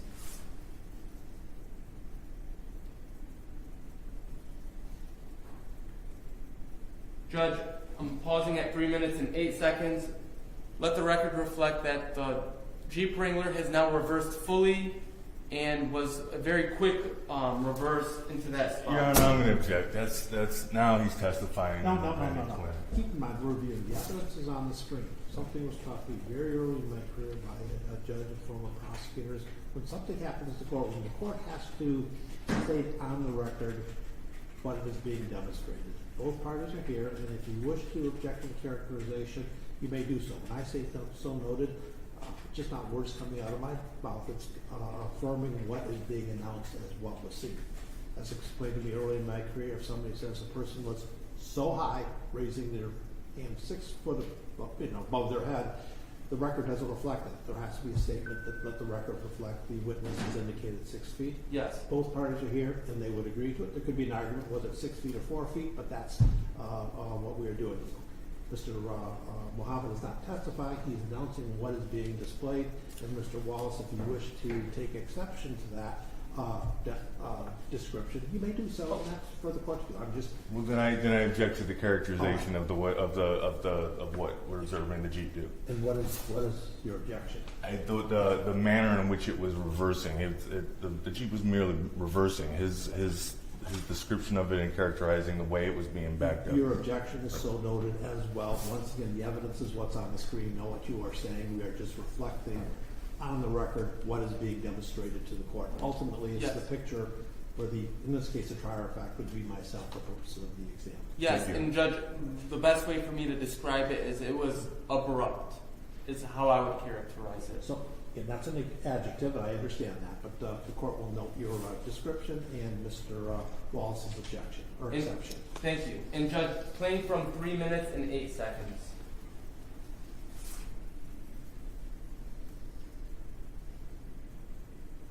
Pausing at 3 minutes and 14 seconds. And Judge, if I may, I would like to now just play the video now that we've had a clear record as to what was being displayed.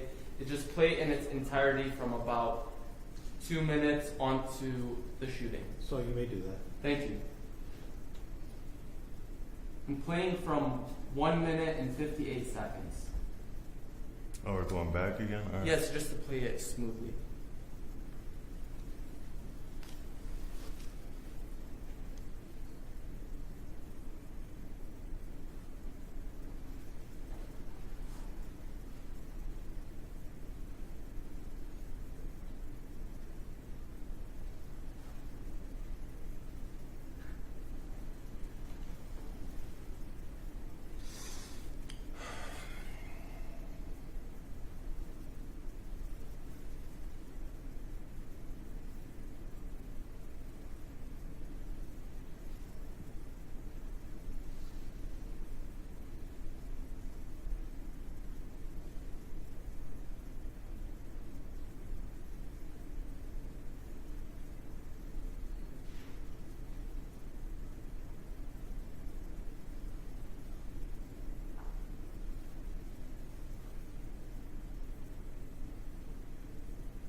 Pausing at 3 minutes and 23 seconds. Detective Hall, did you have an opportunity to review this video? Many times, yes. And I'm assuming you reviewed the video? Yes. Now, the driver, when he exited the vehicle, he had an item in his hand. Were you able to determine, pursuant to your investigation, what that item was? It appeared to be a handgun. And pursuant to your investigation, was the Garden City Police Department able to locate a suspect associated with this specific vehicle? Yes. And how so?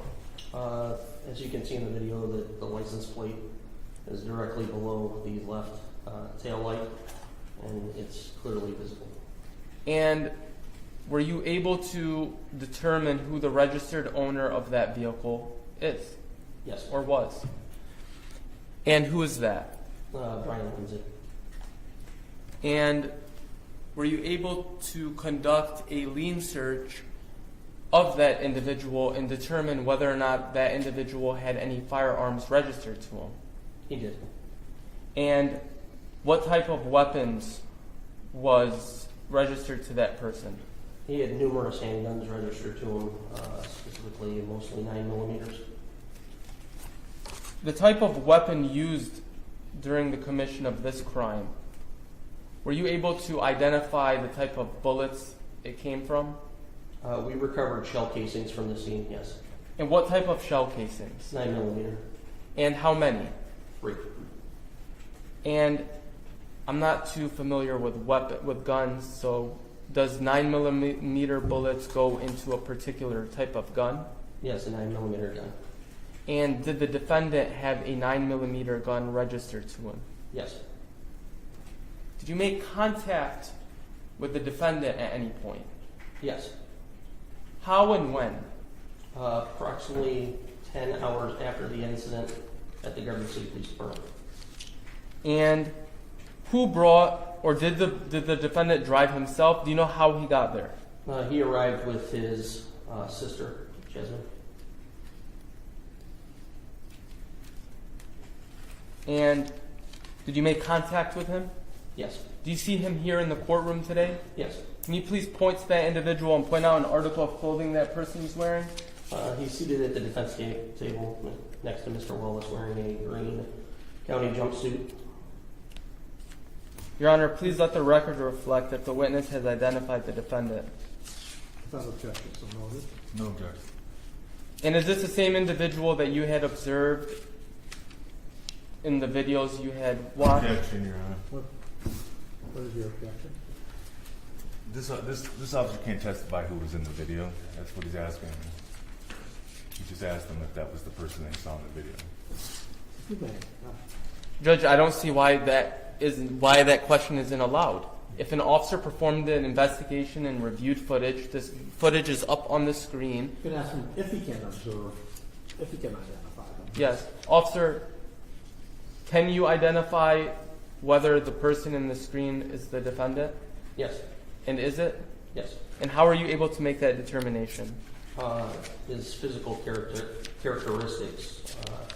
His beard, his hair is similar, his body stature is similar. And just looking at his face, it's what I see from the video. Thank you.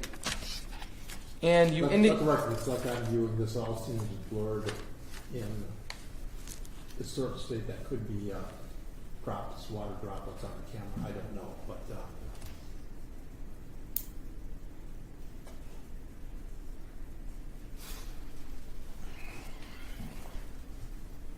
Officer,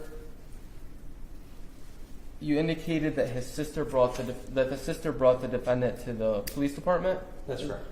Do you know her name? Jasmine, I believe. And did you make contact with her? Yes. And I won't ask you to anything she says. Let us back up for a minute. I believe you asked Lieutenant if he could identify the defendant as being a person in the video. I'm looking at the still video later in the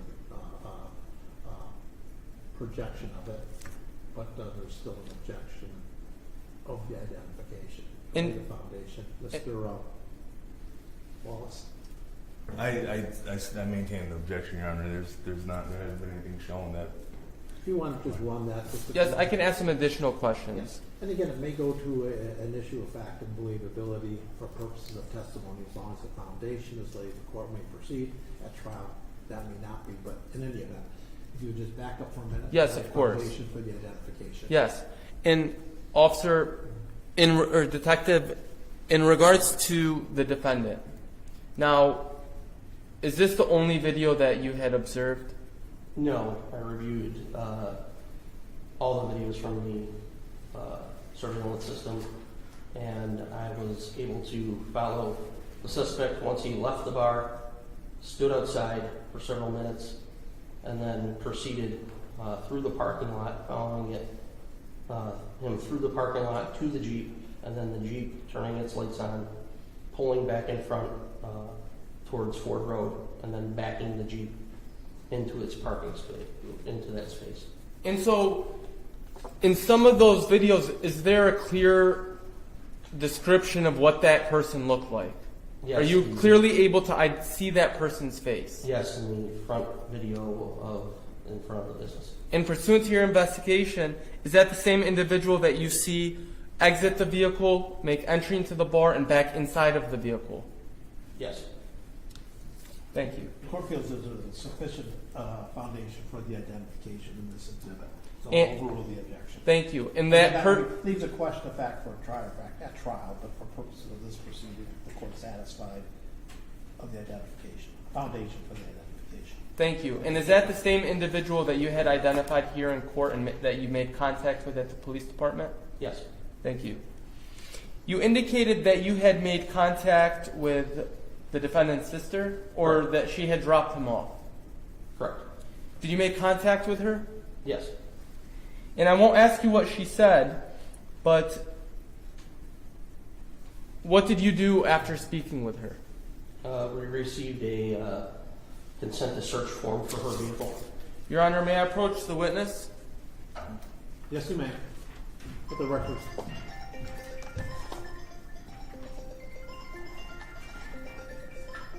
Excuse me?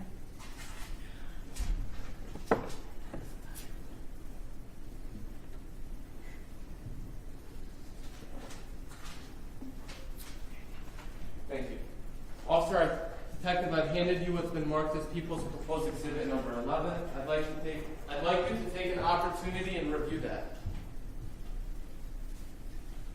Do you recognize that? Yes. How do you recognize it? This is the Garden City Police Department's consent to search form, indicating that Jasmine Lindsay gave us her consent to search her vehicle, which was a 2018 Ford Fusion 4-door, black in color, with the license plate of David Zebra Charles 5891. And that individual, is that the defendant's sister? Yes. Is that a fair and accurate depiction of the form that was signed by her and signed by you? Yes. Does that appear to be altered or manipulated in any way? No. Your Honor, at this time I'd move to introduce into evidence People's Proposed Exhibit number 11, which is the search to consent form, Any objection? No objection. and published to the court. Court does have a copy. You may proceed. And Detective Hall, did you or the Garden City Police Department recover anything from this vehicle? Yes. And what was recovered from this vehicle? A Springfield Hellcat Pro semi-automatic 9mm pistol, along with a magazine for that same pistol and a holster. And was there any noticeable features on this firearm that you had observed? Anything specific stand out? So it had a red, what's commonly known as the red dot optic on the top of the gun, a sight, and it has a glass on the sight that portrays a red dot or a green dot, depending on the manufacturer. And was there anything else that was on this firearm that was red? No. Was the firearm submitted to the Michigan State Police? Let me go back because I think I was confused by your last question. There appears to be a red, what I believe to be possibly blood, on the glass of the optic. Okay. And was this firearm submitted to Michigan State Police or in the process of? Yes, it's in the process. Thank you.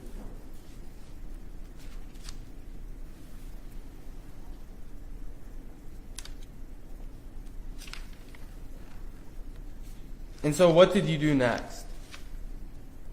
At that point, I recovered the firearm from the trunk of the vehicle and placed it into evidence.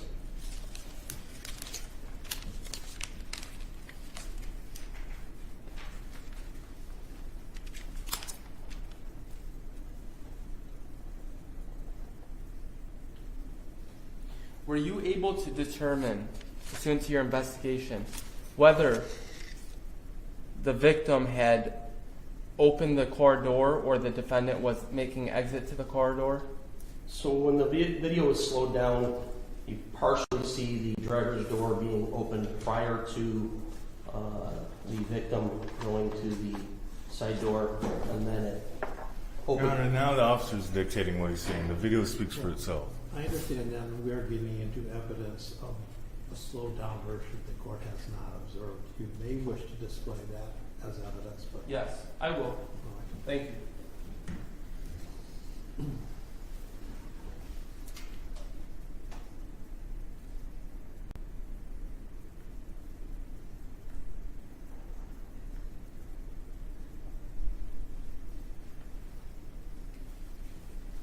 And is this approximately the time frame where you made this observation at around 3 minutes and 10 seconds? Yes. Publishing for the court from 3 And what- minutes I'm sorry, go ahead. and 10 seconds? And why I is did it lower that, this- would you direct the court as to what it is observing? Yes, and Judge, I did lower the speed to half because that is the lowest that it allows me, and I am zooming into the front driver door where I believe will display the officer's observations. So noted. Playing from 3 minutes and 10 seconds.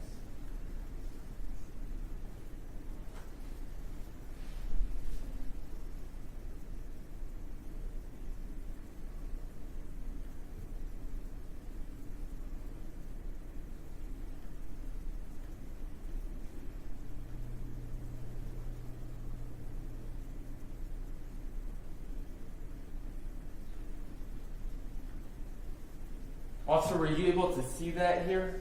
Yes, it's very quick, but yes. And it may be because I can only go to half speed and not to a lower number. How confident are you in that? I'm very confident. I can, on what you're reviewing it on evidence.com, I was able to review it using a different program which allows me to slow it down. frame by frame. Understood. And Judge, just for the record, the video was stopped at 3 minutes and 21 seconds. So noted. And Judge, I'm going to go back to, I believe it was exhibit number 9, which is labeled main interior exterior. And I want to display for the court a different angle of the vehicle reversing. It is in color. Number 9? Yes, I believe this was labeled exhibit number 9, and it's main entry exterior from 4 a.m. And I'd like to publish that for the court, playing from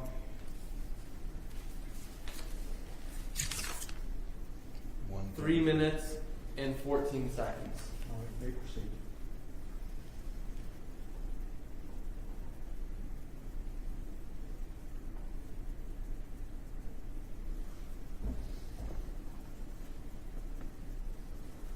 My apologies. I'm going to play it from 2 minutes and 57 seconds, playing now.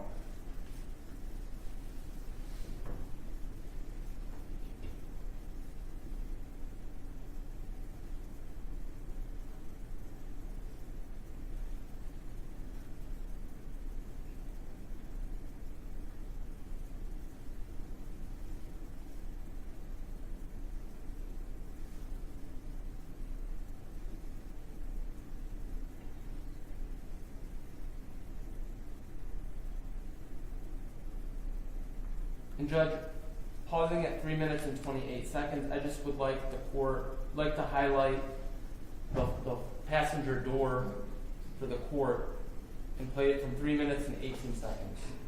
You may proceed.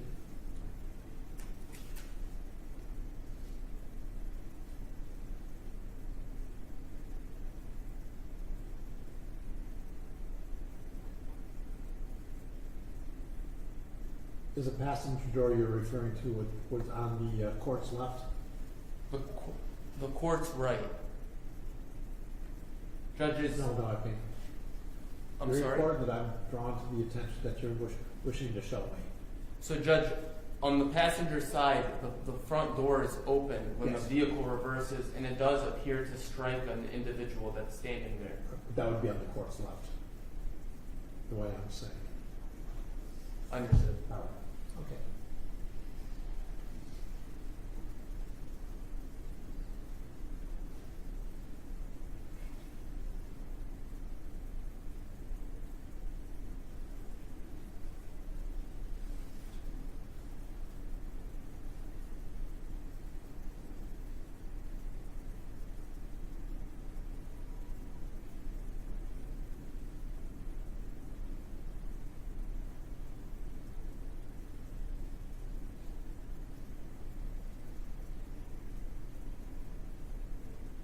Pausing video at 4 minutes and 17 seconds.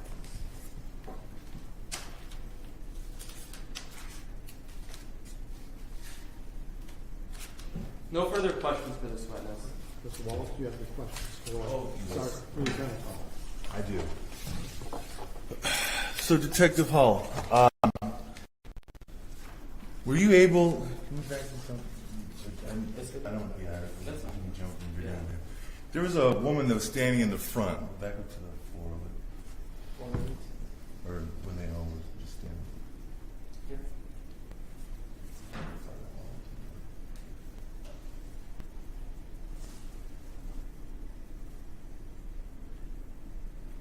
One. Yeah. From the beginning. Yeah. Right there. It is. I want to see it. Yeah, I just want to see. Here.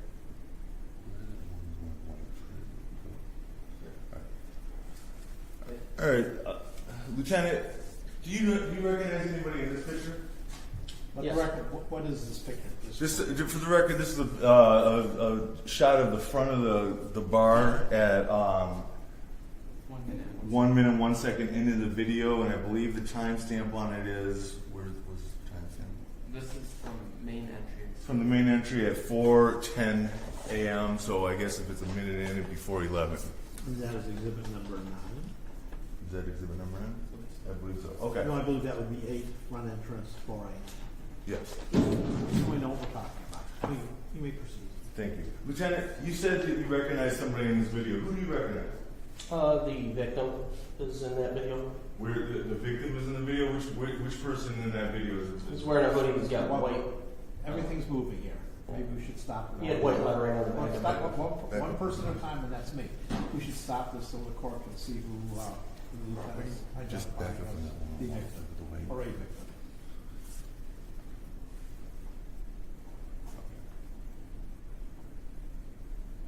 All right, pause.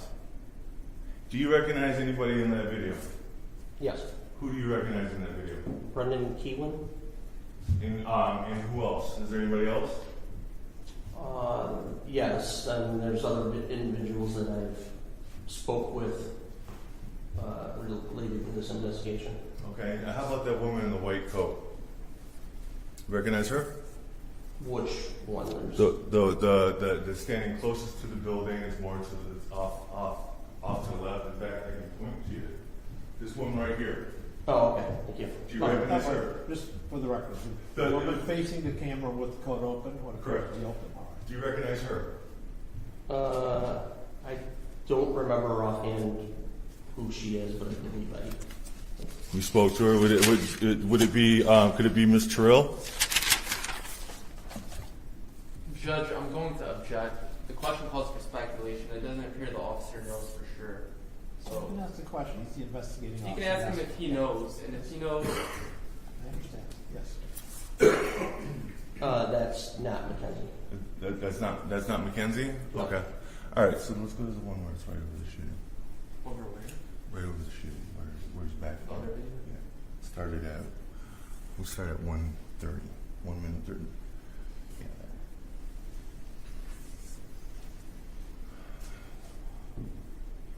And counsel, I think you referred to this as the shooting. I believe that's what it's labeled. The shooting. It's labeled captures shooting All right. dash NW front parking. Thank you. Let us proceed. So, just to take note, what time in the video is this? Can't see it. 1 minute and 27 seconds. Would you have any reason to disagree with that? I can't see it from here. You can't see it from there. Okay. What Well, you can't see is the display see it. under the picture Yeah. from across the courtroom.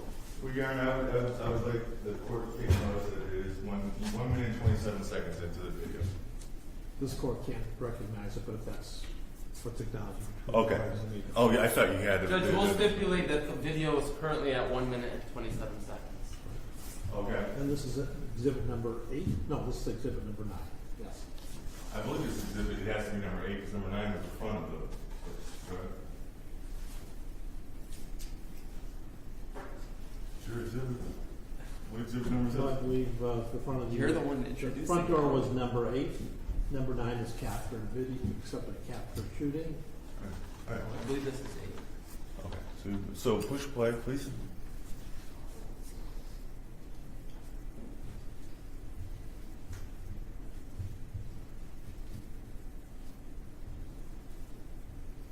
So could you pause? So you would admit that the Jeep is sitting there, waiting for those two people to pass by, correct? I can't. It's blocked out on the top right. Okay. I don't even know if this is. If he's pulled out of the space yet. You don't know if he's pulled out of space yet? I can't tell. It's blocked out on the right. Okay. What's this court report?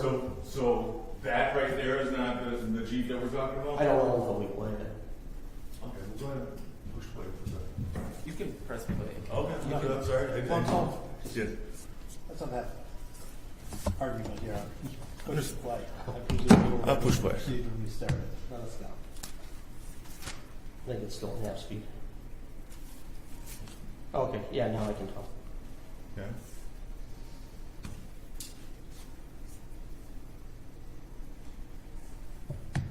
And do you recognize anybody in this shot? And it's paused for the record. It's paused at 1 minute and 41 seconds. Yes. Who do you recognize in this? Dennis Kiwin. He's in the hat and the jacket with the hoodie. Okay, and can you describe where he's standing? He's standing, it looks like, in the parking space just west of the west wall of the business. Okay. So he's not Are you staying. referring to the man in what appears to be a light jacket and white hat? Yeah, and because of it's in night mode, so it reverses colors. Oh, okay, thank you. Okay. And so he's in a parking space, correct? Yes, He's in the parking space that the Jeep is trying to pull into, correct? yes. Okay. I'm sorry. I got it.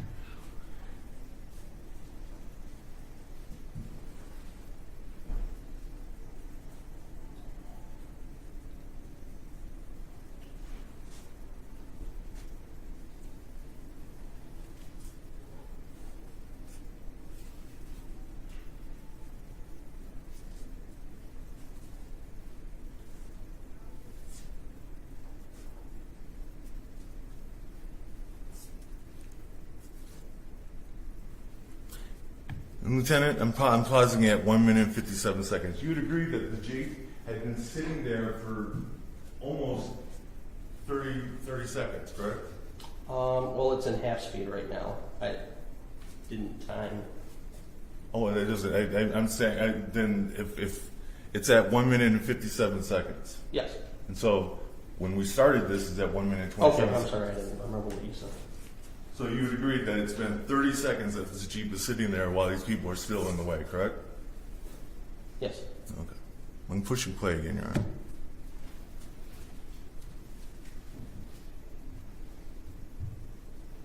For some reason, not looking up.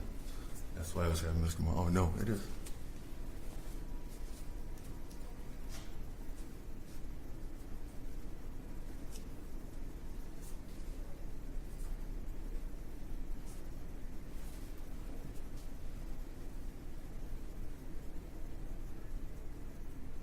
Are you sure you don't have him hold the speed? It's a partial speed. No, it's still on half speed. Yeah, I know. That's what I wanted. You want it on half speed? Yes. Okay, put it on the record. It was always on full speed, on half speed.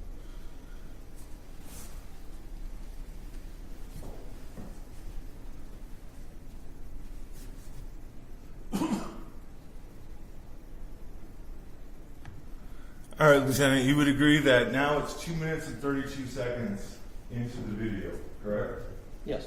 And the Jeep has still not been allowed to move all the way back, correct? I guess you'd have to define allowed. Okay, well, the complainant is still standing in the parking spot, correct? That's correct. And it's been a minute since the Jeep has been trying to back into the spot, correct? That's correct. Okay. And Just for the record, Can I keep in mind, this is a preliminary examination. What is the point of this? I see what's being done here, but what is the point for purposes of preliminary examination? I can tell you that right away, Your Honor. The point is that the people's narrative and the police's narrative is that my client was acting recklessly, even from the point when he was starting to trying to park his car, pull his car into there. There was a narration of he accelerated quickly and was as complete disregard for anybody that was standing there. That's not what's before the court right now. This is assault, Oh, murder and assault. I understand. With the firearm, something happened after this. Exactly, and it was curious that part wasn't played by the people, but I would like to play the entire thing. But I'm trying to break it down as it got to that point, because the shooting is in fact captured, but that wasn't shown. So I can fast forward, and I would like to fast forward actually to 3 minutes and 14 seconds. and Judge, just for the record, I'd like the court to recognize that the video that's being played right now is being done so at half speed. So that's why it seems slowed down. I'm not sure if defense counsel put that on the record or not. But what is this may be of great interest at some point with respect to some defenses raised at trial, but for purposes of the preliminary examination. I'll bring it all home, Judge. I promise. You got assault with intent to murder and assault with great bodily harm. We're getting into some. I understand. I'll bring it all This home. happened beforehand. Okay. Thank you. So now I would like to start the video at 3 minutes and 8 seconds Of the video. of the video, and it's at half speed.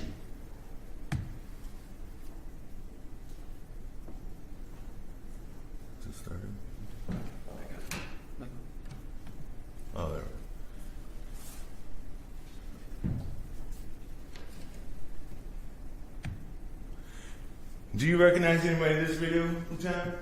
Yes. Who do you recognize? I recognize Mr. Dennis Kiwin. Okay. And do you recognize that person right there? Yes. Who is that? Let the record reflect you're pointing to an individual inside the car. What Correct. appears to be a light jacket here, but you say this is in reverse mode. For nighttime mode. Correct. Who is that? I believe at that. It's hard to tell because we went back and forth so many times. But I believe that might be Miss Honky. You believe it might be Honky? Well, Judge, I would object to speculation. I mean, we went back and forth many times in the video. So You could ask, play it. we have, stop.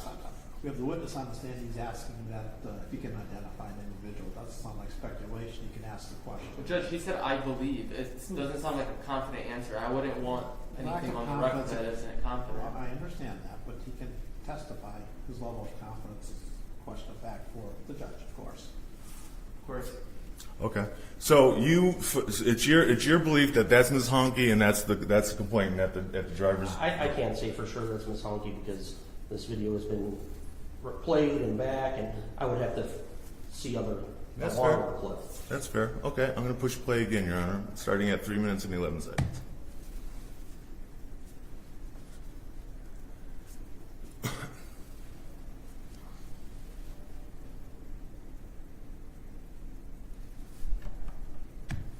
So, officer, what we just observed is that actually the complainant pulled the person out of that car, correct? What do you mean by pulled the person out of the car? Well, the door was closed before this person had got to it, correct? Like I said previously, the door partially opened and then shut and then opens again. Okay, but you would agree that this person, and I'll back it up again.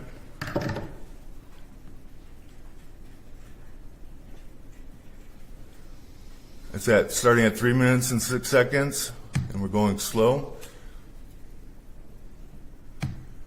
First of all, there's nobody standing behind the Jeep in the parking spot at this point, correct? It looks like there's a person standing there's a smaller sidewalk.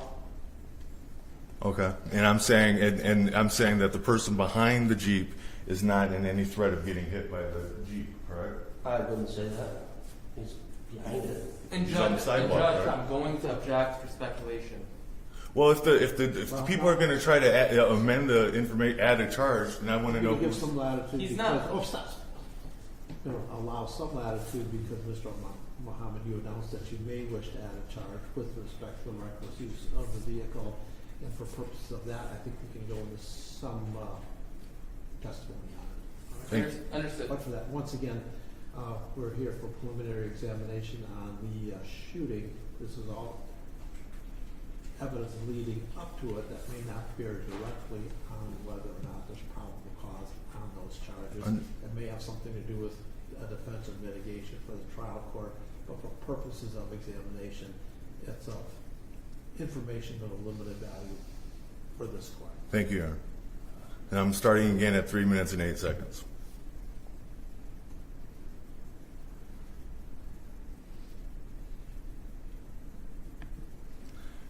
And at 3 minutes 11 seconds, this is the complainant again approaching the vehicle, correct? That's correct. And Just for the record, my apologies. We have people. This is at half speed. It's half speed, all right. Half Who speed. are you referring to, The- Mr. The person with the white hat on the driver's side of the vehicle. All right. And you admit that you don't see the door open, correct? Right now, the door appears to be shut. Okay. That's starting again. And so now the door is open, correct? Correct. And there's no indication that you can't tell who opened the door, can you? That's correct. Okay. And it started again. And then you can see the complainant's right hand pushing the door, correct? I can't tell if he's pushing it there, but the door opens. Okay. And do you see anybody exit the vehicle? No. Okay. I'm going to push play again. It's at 3 minutes and 13 seconds. Do you see anybody exiting the vehicle? Yes. Okay. Do they have anything in their hand? Judge, I'm going to object. How can he even You can ask the question.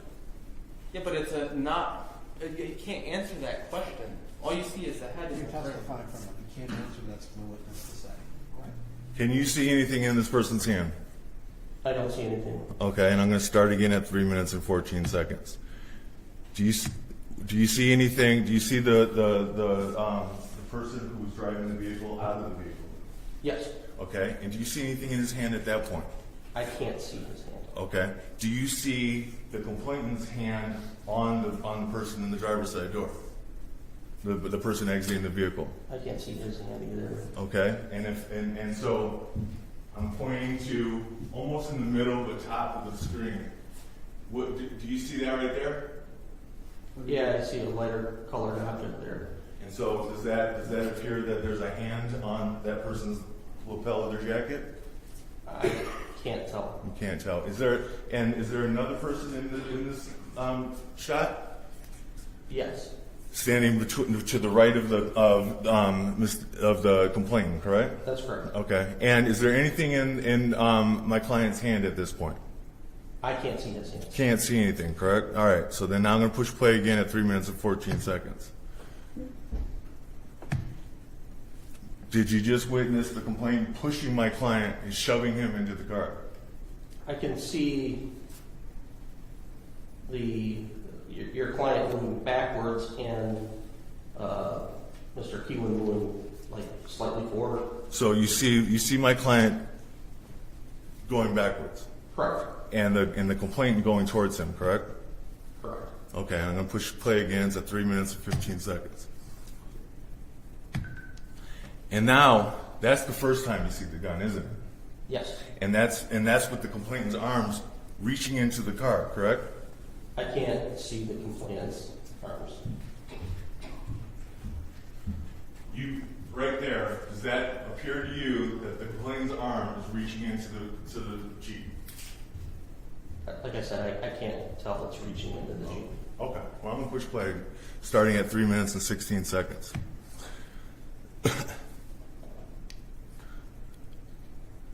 Can you see the complainant's arm now? I see his right arm turned up. You see his right arm. How about his left arm? I can't see his left arm. Okay. I'll push play again.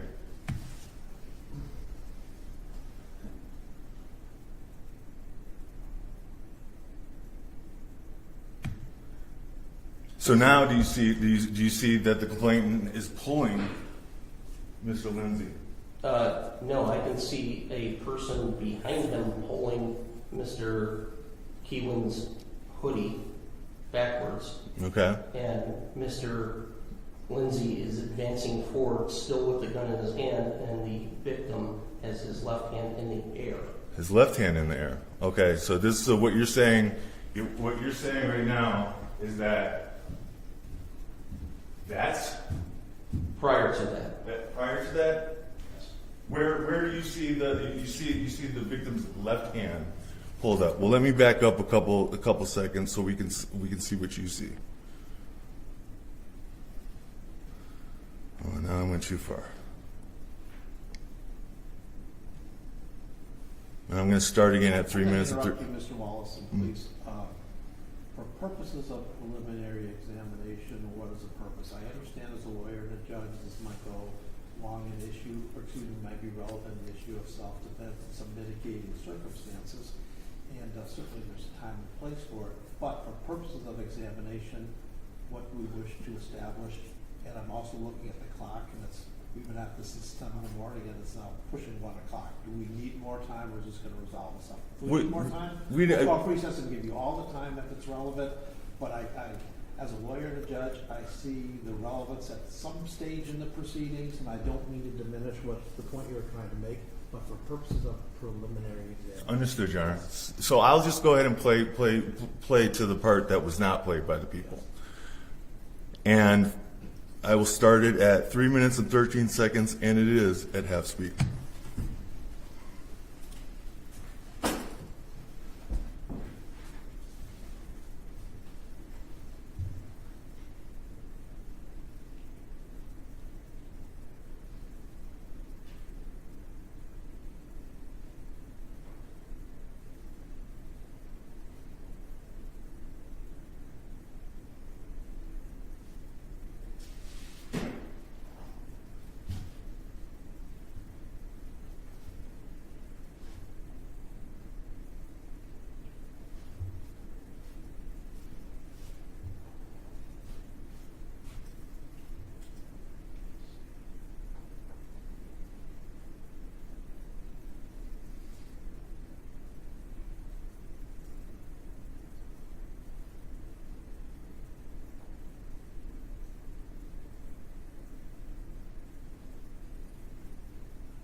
And I'm stopping at 3 minutes and 52 seconds. What do you observe here, Lieutenant? What does it appear that you're seeing? They moved backwards to the west wall, and then I believe at some point it appears two individuals followed the ground. Okay. And does it appear that one of them is on top of the other one? Yes. Would you describe for the court what you're making reference to? I'm viewing this, and it's very unclear to me. Yes, Judge, I would. Well, let me finish.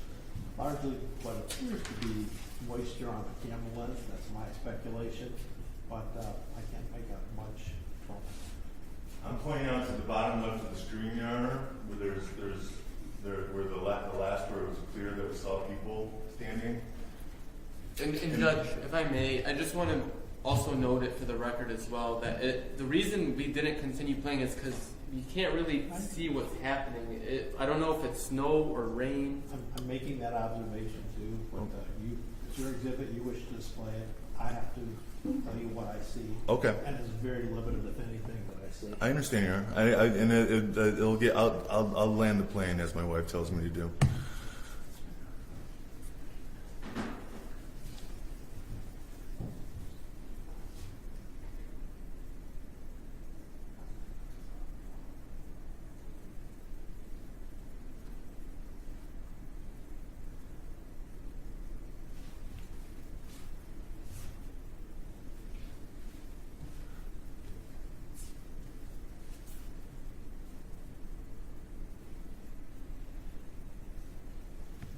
So, Lieutenant, you would agree that it appears that this person was rolled off of the person he was on top of, correct? Yeah, he was pulled off by Miss Honky. He was pulled off by, well, we don't know if that's her or not. He was pulled off by someone, though, correct? Judging by her physical characteristics and following the video through, I can say that was Miss Honky. You can say it was Ms. Honky. Okay, and so now that this person is on his back, who's that person that's on his back? That's Dennis Kiwin. Okay, and then what? And can you observe the other person that he was on top of? I can't see the other person that he was on top of. Okay. And starting again at 4 minutes and 7 seconds.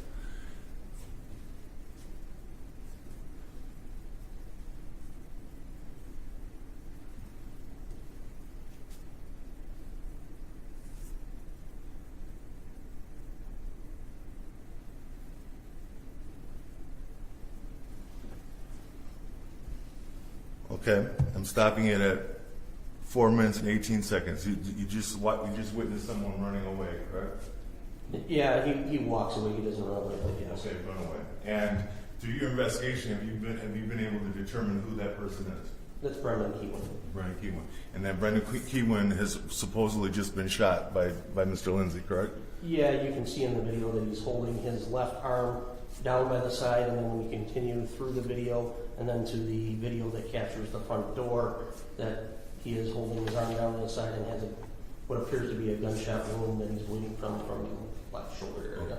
Okay, and just prior to that, Mr. Lindsay Brendan was on top of Mr. Lindsay as well, wasn't he? It appears so. And he was beating on him, correct? I can't tell if he's beating on him. Okay. All right, and so that's the shooting as it happened, correct? Yes. All right, and then when Mr. Lindsay turned himself in 10 hours later, he had a severe limp, didn't he? He was limping, yes. He was limping, and his face was swollen, wasn't it? If I remember, he had some redness and bruising to his eye, and then there was the lump that's still visible today. And he's limping, correct? Yes. Okay. Did anybody take him to the hospital? He was taken to the hospital. He was taken to the hospital, and he has a broken orbital. I'm not a doctor. Some orbital. He had his eye bone was broken. Objection. I'm not hearing a question. I'm hearing someone. No, I think there was. Go ahead. Just rephrase that, Mr. Wallace. The bone in his eye was broken, correct? I'm sorry. Go ahead. Can you answer that? Yes, I believe so. Yeah, and his nose was broken too, wasn't it? Judge, I'm going to object. There's a lack of foundation. It calls for speculation. Unless the detective is a trained physician that I don't know about, He he's could not qualified to answer that question. Well, you're testifying for the witness. He can ask the question, the witness can say whether he knew or not, and why he knew. If he can. Because you are going. I think. If you can answer it. Well, can you answer? Did he have a broken nose? I don't know. Okay. Did he have a broken ankle? I don't know. But you do know the orbital bone in his eye was broken, correct? I was told that, Okay. yes. All right.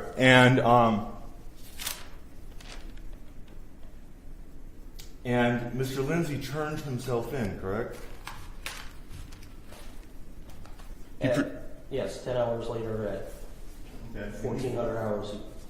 At 1,400 hours on January 1st, 2026, Mr. Lindsay presented himself to the Garden City Police, correct? Yes. All right. Did Mr. Lindsay have a warrant for his arrest? No. So Mr. Lindsay had no legal obligation to come into the police station, correct? I wouldn't say that. Okay. Well, he didn't have a warrant against him. No, Well, but keep in mind, this is an example. I understand. Well, because I think this would go towards more of the bond argument when we get to that, Your Honor. We're way ahead of ourselves. Okay. So, It is 1 o'clock. Oh. We're going to be taking a break soon. I'm supposed to be in Taylor right now. Wow. So, when he presented himself, the firearm was broken down and made safe, correct? not broken down. It was, the magazine was removed from the magazine well, and the gun was in a holster. So it wasn't broken down by Okay. my definition of breaking it down. Understood. There was no ammunition in the gun, I can tell you that. Okay, it was made safe. Is that fair? I would say making it safe would have the slide recliner, and I don't believe it was. Okay. But I would have to refer to photos. All right. I don't have any more questions. Thank you. Ms. Mohammed? And I did have a question of the lieutenant with the video, but there was a point when it was identified that Mr. Lindsay had evidently fired the shot that hit Mr. Dennis Kiwin in the head. Yes. Oh, and where was that on the? So going through the video, you can see at the point it appears the impact took place, you'll see some debris fall down. Our investigation led that there was a bullet hole in the awning of the business, and that's consistent with the injuries that Mr. Kiwin suffered. And you can see in the video that the movement stops from Mr. Kiwin. I mean, that's the base. Again, that's not entirely clear for myself. It was hard because we were- observing this, but that is the summary of the testimony given the basis for it. Yes. I'm just summarizing things because I do have to make a finding of fact. And just the observing the video standing alone is not clear, but as explained by the lieutenant's testimony, I will note that. If Thank the you. party wishes to cross examine Yes. for purposes of that inquiry by the court. Yes. Detective, in regards to the defendant turning himself in, how many hours after the crime, if you know? Approximately 10. And what were you doing in regards to attempting to locate the defendant during that time frame, from when the crime occurred to when you apprehended him? I made contact with both his father and mother and made calls to his sister. So essentially, the defendant may have known that you were coming. He was on the radar. That's cause for speculation, Your Honor. Well, it's also stating that objection. Yeah, I would agree. Rephrase that. I would Rephrase agree. that. Now, the defendant had fled from the location for approximately 10 hours, correct? Correct. And what we do know is he was at a bar, and Now he's leading the witness, Your Honor. No, he can summarize what has already been presented. In the form of a question? Well, we haven't gotten to the Okay. question. Okay. You can lay the foundation as to matters that have already been established in evidence. yes, and we do know that he was at a bar, correct? Yes. And the testimony demonstrated that he was drinking. Yes. And what we saw in the footage is he was operating this vehicle. Correct. So we don't know what happened during those 10 hours. My question for you is, did the police ever recover the vehicle in question? No. So technically, it could have been damaged. It could have gotten involved in a car accident, but you wouldn't know that. That calls for speculation, Your Honor. What is the relevance even? Well, Judge, the defense attorney was just questioning in regards to the injuries the defendant sustained. Yes, and Well, let me respond, please. Yes, one at a time. The defense attorney was just cross-examining on the injuries that the defendant had sustained.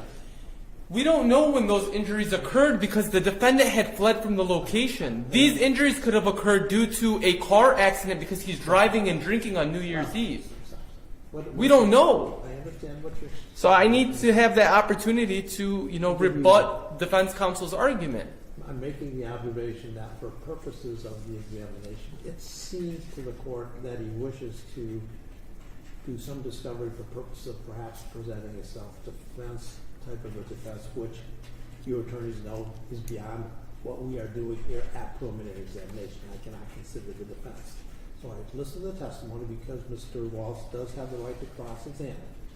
I will give you some latitude about that only because we went into it, but I would make the observation that both issues are really beyond the determination that has to be made by the court at the preliminary examination. Yes, I do agree that self-defense is to raise at circuit court for a jury. However, he did go into it, so I'd like to just touch on it briefly. Very briefly, yes. Thank you. Detective Hall, did the police ever recover the Jeep Wrangler? No, we did not. Do you know where it is? No, we don't. So potentially there's an item of evidence out there that the police are still in the search for? Correct. And would you say that's the result of the defendant's conduct of fleeing from the crime? Yes, he did not turn his vehicle in. He, when asked about it briefly, he said it was safe. And he fled from the location after the incident occurred? That's correct. Did he leave anyone or anything there, to your knowledge? Yes, he left his girlfriend, Miss Katherine, Honky, at the scene. Thank you. No further questions. Anything else, Mr. Walsh? No, I don't have any questions. You may step down. Thank you. Judge, no further witnesses from the people. Mr. Wallace? I don't have any witnesses, Your Honor. All right. I presume there's a motion to bind over. Correct. I'm moving for a bind over on all the counts listed in the complaint, as well as an additional count of felonious assault. In regards with the vehicle? Yes. Before we do that, I'm going to take a brief recess. We've been at this since about 10 o'clock this morning. It's now a little after 1 o'clock. I think there may be need for all of us to take a brief recess and start fresh in a few minutes. Again, it's after 1 o'clock. There may be a limit to what we can resolve here. Your Honor, I would just ask if the court could have someone call the Taylor District Court and let Judge Shackelford know that I'm. Let the clerk know, and we will do our best. All right. Okay, thank you. Court will be in brief recess.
Please rise, court is now back in session. You may be seated. For the record, we need our clerk. You may be seated. All right, we're back with the record in the matter of People versus Brian Lindsay, counsel.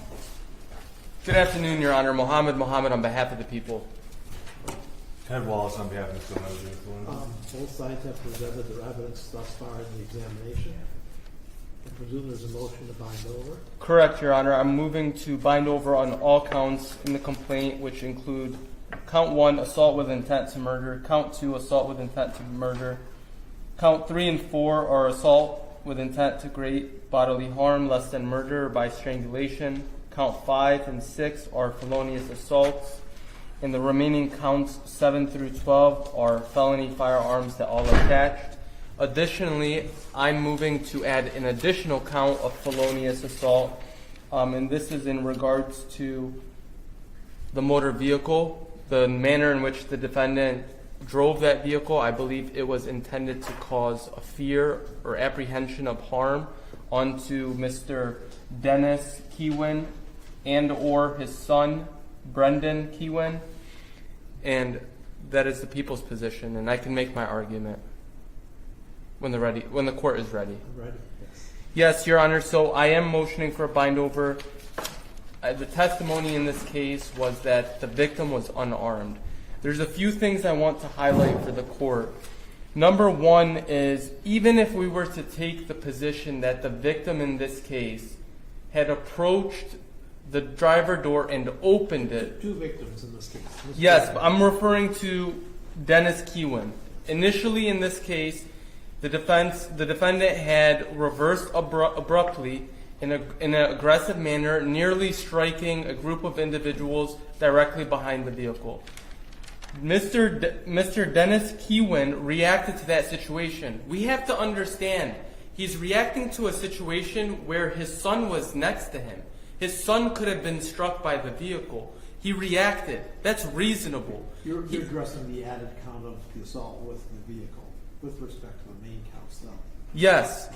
And then, when I'll get to the assault with intent to murder as well. So, Judge, he had just been nearly struck, him and his son, to the defendant's conduct and how he was operating this motor vehicle, specifically the the Jeep Wrangler.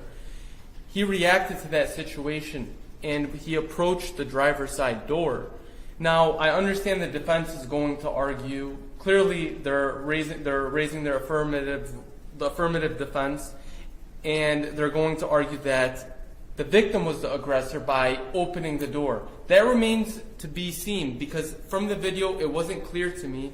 However, the testimony may have reflected that the defendant was potentially in the process of exiting the vehicle. Nonetheless, the point I want to make sure is clear is opening a car door is not inherently a dangerous crime. It's not even a violent crime. I don't even know if it's a crime. It's an individual reacting to a situation where they were nearly struck alongside with their child. We don't know what was going through Mr. Kiwin's head to approach that vehicle. His intent could have been, let me get the attention of the driver to make them aware of what they're doing. Maybe the driver is drunk. Maybe he's not. Maybe we don't know. However, what we do know is the defendant who was identified here in court was the aggressor. One, he nearly strikes the victim. Two, he uses a weapon in a very unproportionate manner. Opening a door the amount of force used doesn't amount to take a gun and put it to an individual's head. We're talking about Mr. Dennis Kiwin opening the door from the outside, not Mr. If he opened the door. Pushing it from the inside. Yes. Yes, if he opened the door, that self-defense is not take a gun and put it to a person's head, which is what we saw in the case. We also have to, when considering an assault with intent to murder, we have to consider a variety of factors. Number one is the type of weapon that was used. And in this specific case, it was a 9mm gun. Weapon that was registered to the defendant. Number two, how was that weapon used? What the testimony in this case was that the defendant had pointed the gun and discharged it 3 times. There was 3 casings that were recovered.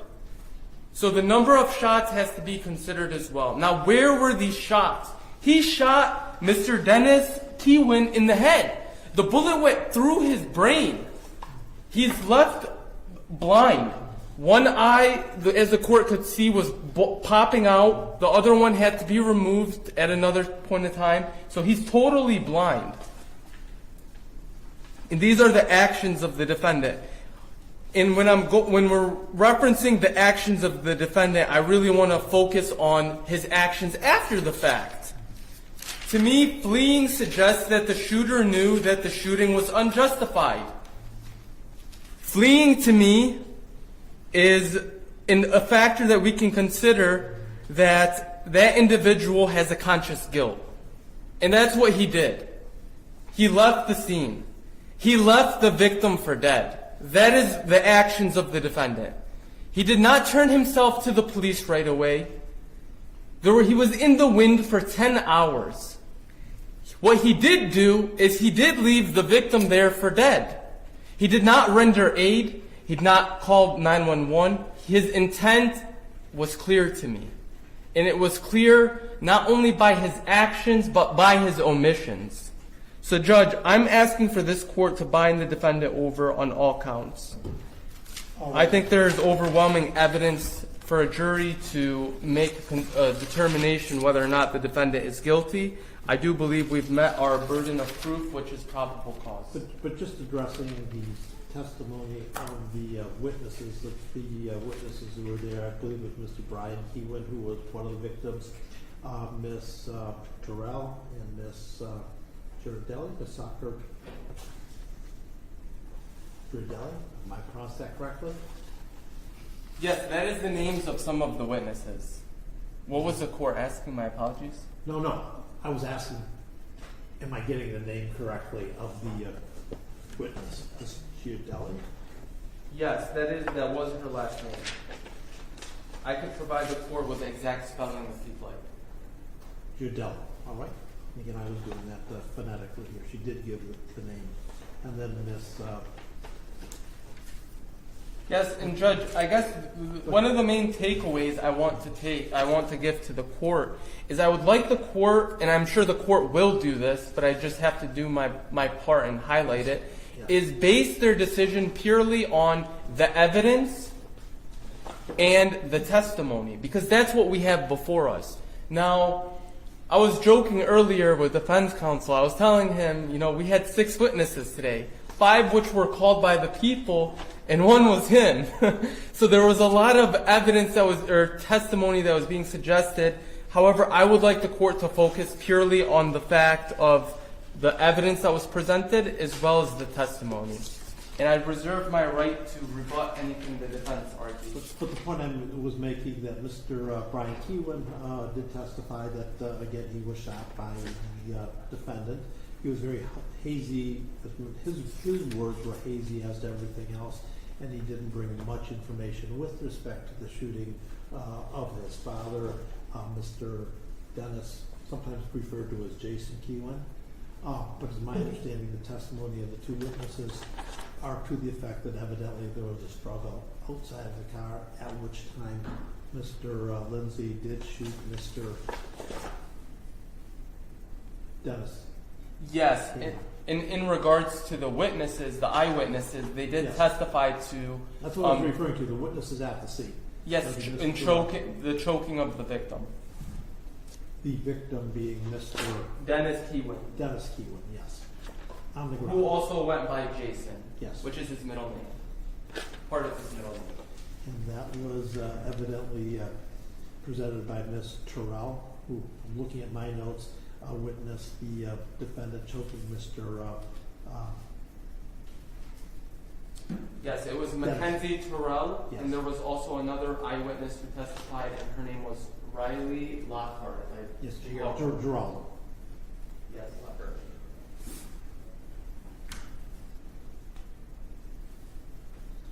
And that's when the first shot was fired. Again, The first shot wasn't fired when he was supposedly choking him. No, the first shot was fired on when they were laying on the ground. Laying on the ground together, Mr. Dennis, Jason, Kiwin, and Mr. Brian and Lindsay were laying on the ground, at which time Mr. Dennis, Jason, I'm going to refer to Dennis, Jason, was severely shot in the head. And then I believe Miss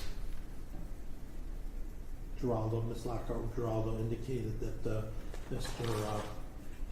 Brian Kiwin was being choked against the wall, at which time he was shot. No, I believe he said. I believe it was Kevin. Kevin was being choked, and then Brendan was never. They never said Brendan was being choked. Yes, my understanding is the individual that was being choked was Dennis, Jason, Matthew, and Kiwin. And later there was a struggle against the wall. Yes, at some point during that interaction, there was a struggle where, again, one of the witnesses indicated that the defendant was someone was choking the victim in this case. There was 2 eyewitnesses that testified to the victim being choked. The victim, Dennis. Yes, who they referenced to as Jason. Yes. And Jason is part of his middle name. Variously referred to as Jason or Dennis. Correct. Yes, all right. Okay. And then, of course, Mr. Brian Kiwin could testify that he in fact was shot personally. Yes, he was also shot, Your Honor. He was shot in the chest. Yes. Yes. Anything else? Not from the people. Mr. Wallace. Thank you, Your Honor. After the testimony here, I think it's clear that there was a self-defense. There's self-defense involved in this, and I understand the court is not going to take that into consideration. But I would like to make a record and make it clear that Mr. Lindsay is a licensed CPL holder. He's legally allowed to have a gun, whether it be on his person or in his car. He is not. There's no crime alleged for having the gun on his person. There is also no evidence that Mr. Brian or Mr. Lindsay was over the legal limit at the time that he was in possession of this gun, over the legal limit to possess that gun. So there's no illegality going on before that. There was testimony from Mr. Lindsay's girlfriend. She called herself her spouse, but it's girlfriend at this point, that Mr. Lindsay had a drink earlier when they first got there at approximately 10:30 in the evening. There's been no testimony to show that he's had any other drink since then, and from 10:30 till 4, which, if my math is correct, that's close to 6 hours between when he had his original drink to when this incident happened. So the people's inference that Mr. Lindsay could have been drunk, and therefore that would explain the injuries of his car. There's been no evidence brought forth about that. The video clearly shows that Mr. Lindsay waited for over a minute after he pulled up trying to pull his car in, waited for a minute for people to decide when and if they wanted to move out of this parking spot. Finally, the testimony was that Mr. Lindsay's girlfriend had to go out, and the video supports that, and shoo people out of the way. And everybody moved except for the complainant, Dennis Kiwin. He decided he was going to stand in the way, even though he knows that someone's trying to pull into a parking spot. He's standing in a parking spot, refusing to get out of a parking spot. If it was a sidewalk, okay, maybe, but he was in the parking spot. He had been asked. He knew the car was there. Miss Honky testifies to, and the video shows, that she, in fact, put her hands on the complainant to push him out of the way. And he was out of the way. And then, and only then, did Mr. Lindsay back his car. Did it go faster than just easing it back? Maybe. But why that happens, everybody here who's had a license for more than 5 minutes can testify that when they back their car up, sometimes it backs up faster than they anticipated it, and sometimes there's a million explanations for why it could have gone back faster than it seemed, but it clearly was not trying to hit anybody because he didn't move back when there was people clearly in the way. The only time he backed the car up is when there were no other people standing in the parking lot, in that parking space. So the people's request to amend the information and add a charge of felonious assault with a motor vehicle is absolutely ridiculous. Almost as ridiculous as the charges of assault with intent to murder. We cannot, or the court said it would not entertain of self-defense in its decision in a bindover, which is. It's not really just a subjective intent of the court. That's the rule of law. That is a defense. This is only for probable cause. It's really beyond the jurisdiction of the court, except in extreme situations.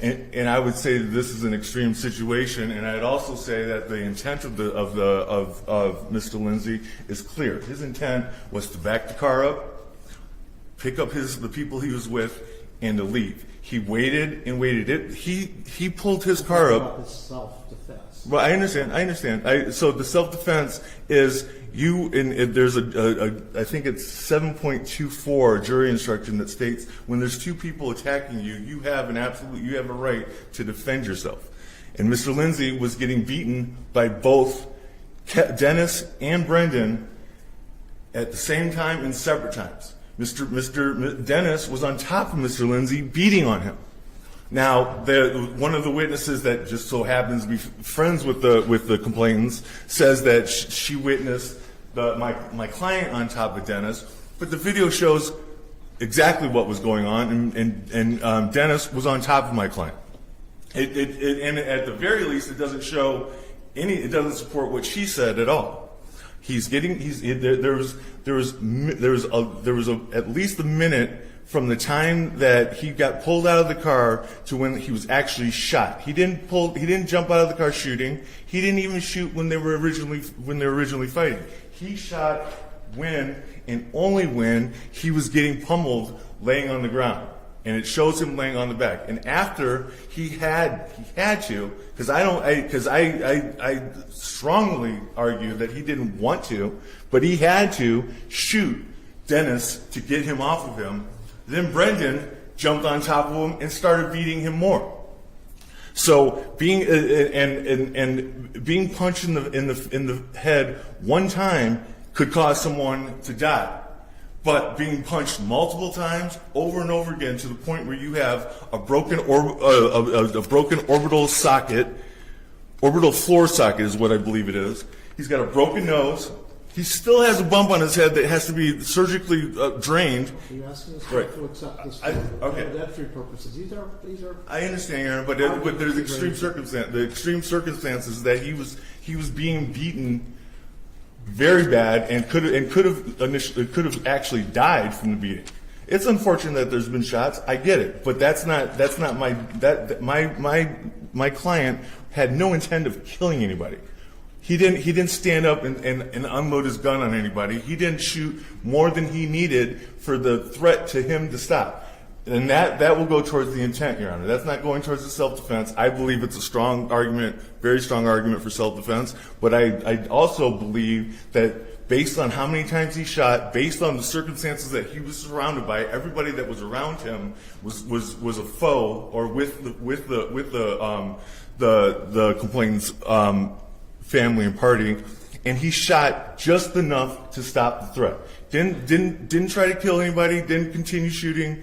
And he left. He did leave. But now we got to get into the mindset of somebody that has just been beat to the point where they have all these injuries. He left. He even left his girlfriend. The whole reason why he was back into the parking spot, he left his girlfriend, which means he wasn't in his right mind. He's the one that called the police. He's the one that said this was a Friday. He's the one that said he was going to turn himself in on Monday. In fact, he turned around and turned himself in later on that day. He wasn't fleeing from anything. He had been beaten. His head wasn't right. He was trying to.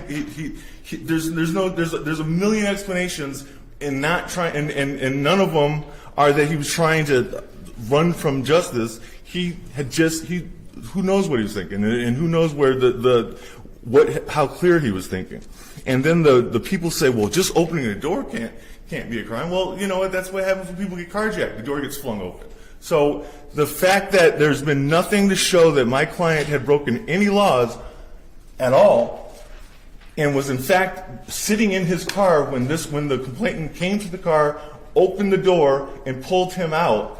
He didn't shoot him then. He didn't shoot him as he's getting pulled away. He didn't shoot him while the fighting was going on and while he was being attacked by both people. He didn't shoot this gentleman until he was on the ground while this person is on top of him beating on him. There is no intent to murder, and we would object to the bind over on intent to murder and the intent to cause great bodily harm with the accompanying felony firearms. Go ahead, Mr. Thank you. Judge, I would agree with defense counsel that this is an extreme situation. It is extremely disappointing that all of this occurred over a parking spot. 2 people were shot over a parking spot. That's what we're here for. At the end of the day, we are here because of a parking spot. And as the court witnessed in the video displayed earlier, there was an open parking spot directly in front of the one that was in question. I understand the point you're making as well as Mr. And Judge, I'm just... Those are very good arguments for a jury, but we're looking to the elements of the crime and the question of the defense, so long as it, in as much as it satisfies the requirements of People versus Anderson, which generally rules that the court can't rule on a defense unless it is just virtually no question of fact for a finder of fact to find. And we've gotten that far. And I appreciate your argument, and it's relevant to the case in chief, but for purposes of preliminary examination, I know I've mentioned that probably half a dozen times. Let's focus on what the elements of the offense are and whether those have been established, rather than Well, Judge, the discretion of a finder of fact. His intent can be inferred by 2 things, and I already mentioned them: his actions and his omissions. He did not render aid. He did not call 911. He did not attempt to assist the person after he shot both of them. He fled the scene. That's what he did. He left them for dead. And so I'll leave it at that, Judge. In regards to the injuries the defendant has sustained, none of these arguments that the defense is raising should even be considered. And the reason is because there's 0 evidence to suggest any of that. He disappeared and went in the wind for 10 hours. What he did in that 10 hours, where he went, we don't know. What we do know is he was drinking. We do know this was New Year's Eve, New Year's Day, and he had just shot someone. 2 people. I understand the point you're making. So I don't mean to diminish it. that argument should be given no weight. All right, thank you. Anything else, Mr. Wallace? No, Your Honor. All right, you've raised a number of issues. It's late in the day. I do have to make findings of fact and conclusion of law with respect to the matters in consideration for purposes of examination. It's late in the day. I've heard testimony all day long, and I do want to review that and also review some of the arguments you have made, Mr. Wallace. To do that very summarily in the next 10 minutes would be unfair to everybody involved. So I think the wisest thing for me to do is set this for the final determination of the court. The next available date, I just need to take some time to review the evidence. And then also the court did have the opportunity to view a lot of video evidence. It's not so obvious to the court as this the party that had a lot of time to review this. And that has to be reviewed as well for purposes of evaluating the relevant evidence. The point I'm making is that can't be done well in the next 5, 10, or 20 minutes. It's late in the day, and I do need time to review it. So what I will do is give you the next available date. Typically, that would be a week from today or thereabouts. If the parties are available. Your Honor, I will be out of the country, but if I can zoom in, I most certainly will. If it's just for a argument on the bind over. How far and how long? And I don't mean to challenge your personal. It's about a 3-hour flight into Mexico. Well, the point I'm making is I could set this. I was going to say the next available date without undue delay. I think it's important that we do it quickly. I'm off to you the next available date. But if it could be done by Zoom, I can definitely sign in by Zoom. We would have no objection to defense counsel appearing on Zoom. I will I'll be honest with you. I'm not satisfied with Zoom proceedings, but the defendant is incarcerated now. And how long are you going to be on? I come back on the Monday the 16th, or I fly back on Monday the 16th. We wouldn't have another availability until the 23rd of February. And that's Monday would be President's Day. The court's closed. Right. I think because now I'm waiting for I have to go to this other place. And then I have trials on the 20. Well, I can't do the 23rd because it's closed. But I have a trial starting on the 2nd of March as well. The next possible day I would have is the 9th of March. Oh, March. Yeah, some We're March. open on the 23rd. Pardon me? Did I misunderstand? I thought somebody said it was We're President's closed Day. on the 16th. Oh, okay. Well, I come back on the 16th, and then I start a trial on the 23rd, and then I start a trial the following week. That would be Monday the 23rd. Yes. At least anything came through that. I won't be here. I'll be at the Third Circuit starting a trial. Let's tentatively adjourn this for a week. I will consider a Zoom proceeding for purposes of rendering my decision. And Your Honor, on the other side of that is if the court would. There's more to it than just that, because I know there was a bond decision. I see Mr. Lindsay is being held on $1 million bond set by the magistrate. That's a legitimate issue that can be addressed at the examination. Now is the time. That's exactly what I like to do, Your Honor. Mr. Lindsay's 30 years old. He's a lifelong resident of the area. He has absolutely no criminal record. In fact, that would be shown through his CPL. The court has heard and seen the testimony, although even if it's not an extreme, there is a self-defense, a strong self-defense case in this, and Mr. Lindsay has a lot of family support. There's no indication that he would not want to deal with this case or just have this case settled. He, in fact, is the one that turned himself in. I don't think that there's an issue with him showing up. As far as a danger to the community, these people are not. They're not friends. They don't know each other. There's no reason why to assume that there would be any contact between them. He's never had a problem with anybody else. And on top of everything else, Mr. Lindsay needs surgery on his eye. Mr.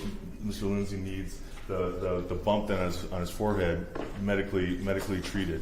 His ankle is possibly fractured. His nose needs to be repaired and will take 12 months to cure. And he's not getting this medical attention while he's in jail, Your Honor. You're saying that, but that doesn't make it so. One of my concerns is that this is a legitimate time for a bond hearing, and I'm hearing representation of counsel, rhetoric, argument. I understand that's valuable, but we do need some evidence to support what you're saying.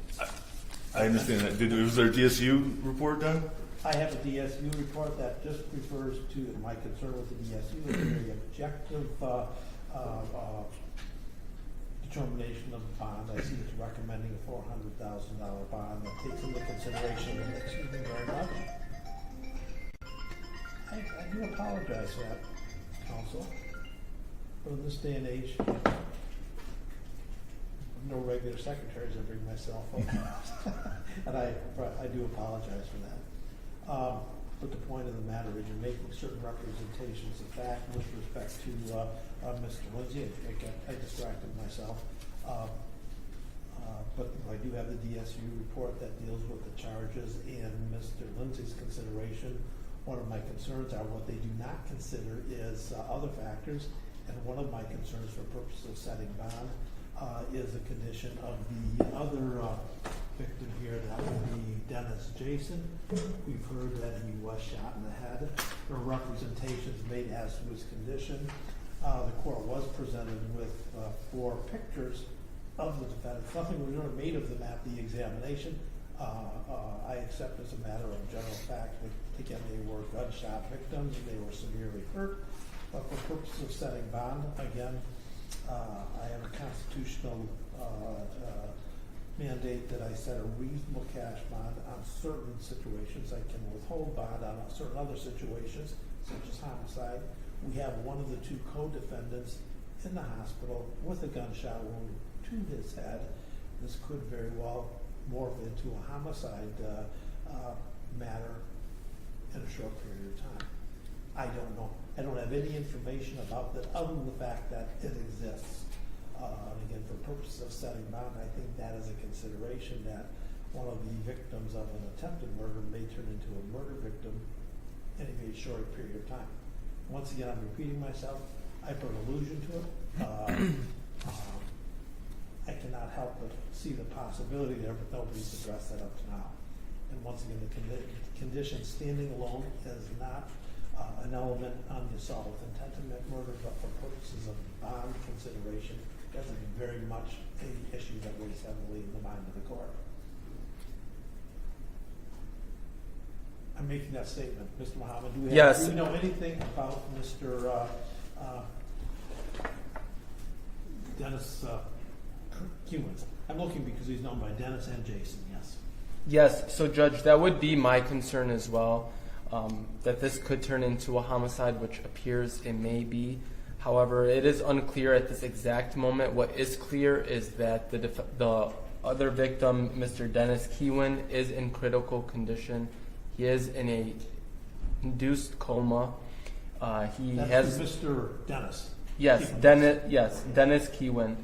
He is in an induced coma, and he has lost full sight from both eyes. My understanding is one of the eyes was removed, and the bullet did go through his brain, is my understanding. So at this time, we would strongly oppose any modification to bond. I believe the defendant poses not just a danger to the public, but a major danger to the public. Defense counsel mentioned in his argument that he didn't know any of these people. That is the public. That is who I have a concern for. So if he's willing to do this to just some random strangers that he doesn't know, then he's able to do it to other people. So I understand. I wanted to sort of depart from the rhetoric here, because yes, you were looking at both sides, but yes, they were random strangers arguably coming through his door. I don't want to get down that rabbit hole of self-defense and those issues, because that I will address at the time of making a ruling on this. I understand your argument, but for purposes of the exam, yes, I'm going to keep going back to the limited purpose of the exam, and the limited purpose of my inquiry now is the condition of the victim here for purposes of setting bond. And it's my understanding, once again, based upon the representations of court, not evidence, that he suffered a gunshot wound to the head, is in critical condition, and I am presuming that the prognosis is not good. I emphasize presuming because I'm jumping to a lot of conclusions as a judge that should be based upon evidence. I don't have any on that. yes, I don't want to deny the obvious. Being shot in the head is very, very, very serious.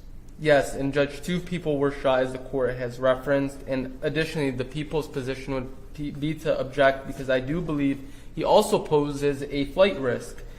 Based on the nature of the charges, he's facing multiple life offenses, as well as he fled from the scene. He left the victims for dead, and I just want to leave it there. I'm taking the other side of the argument as well.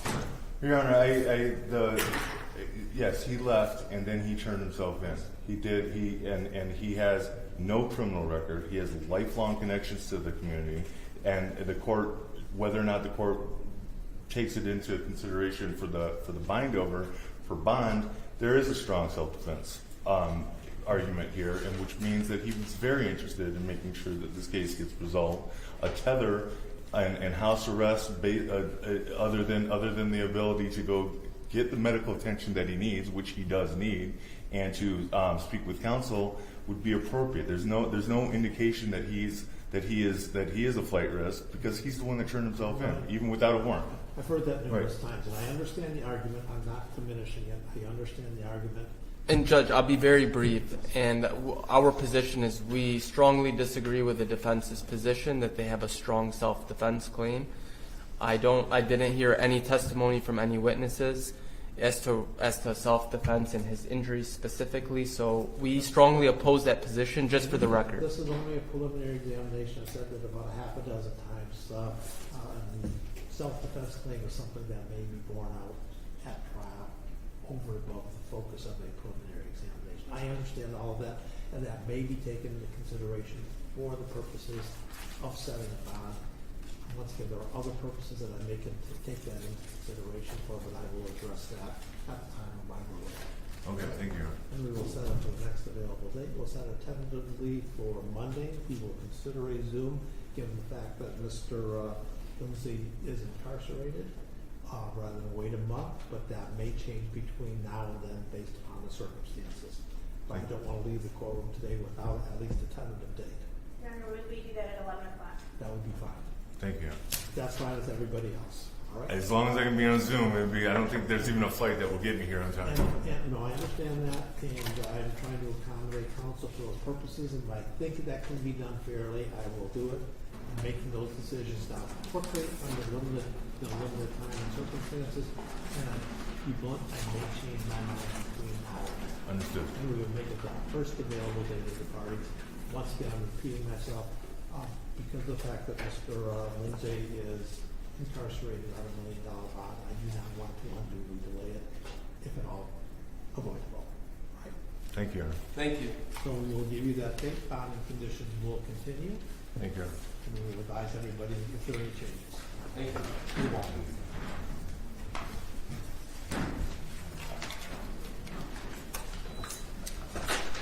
Please rise. Court will stand in recess.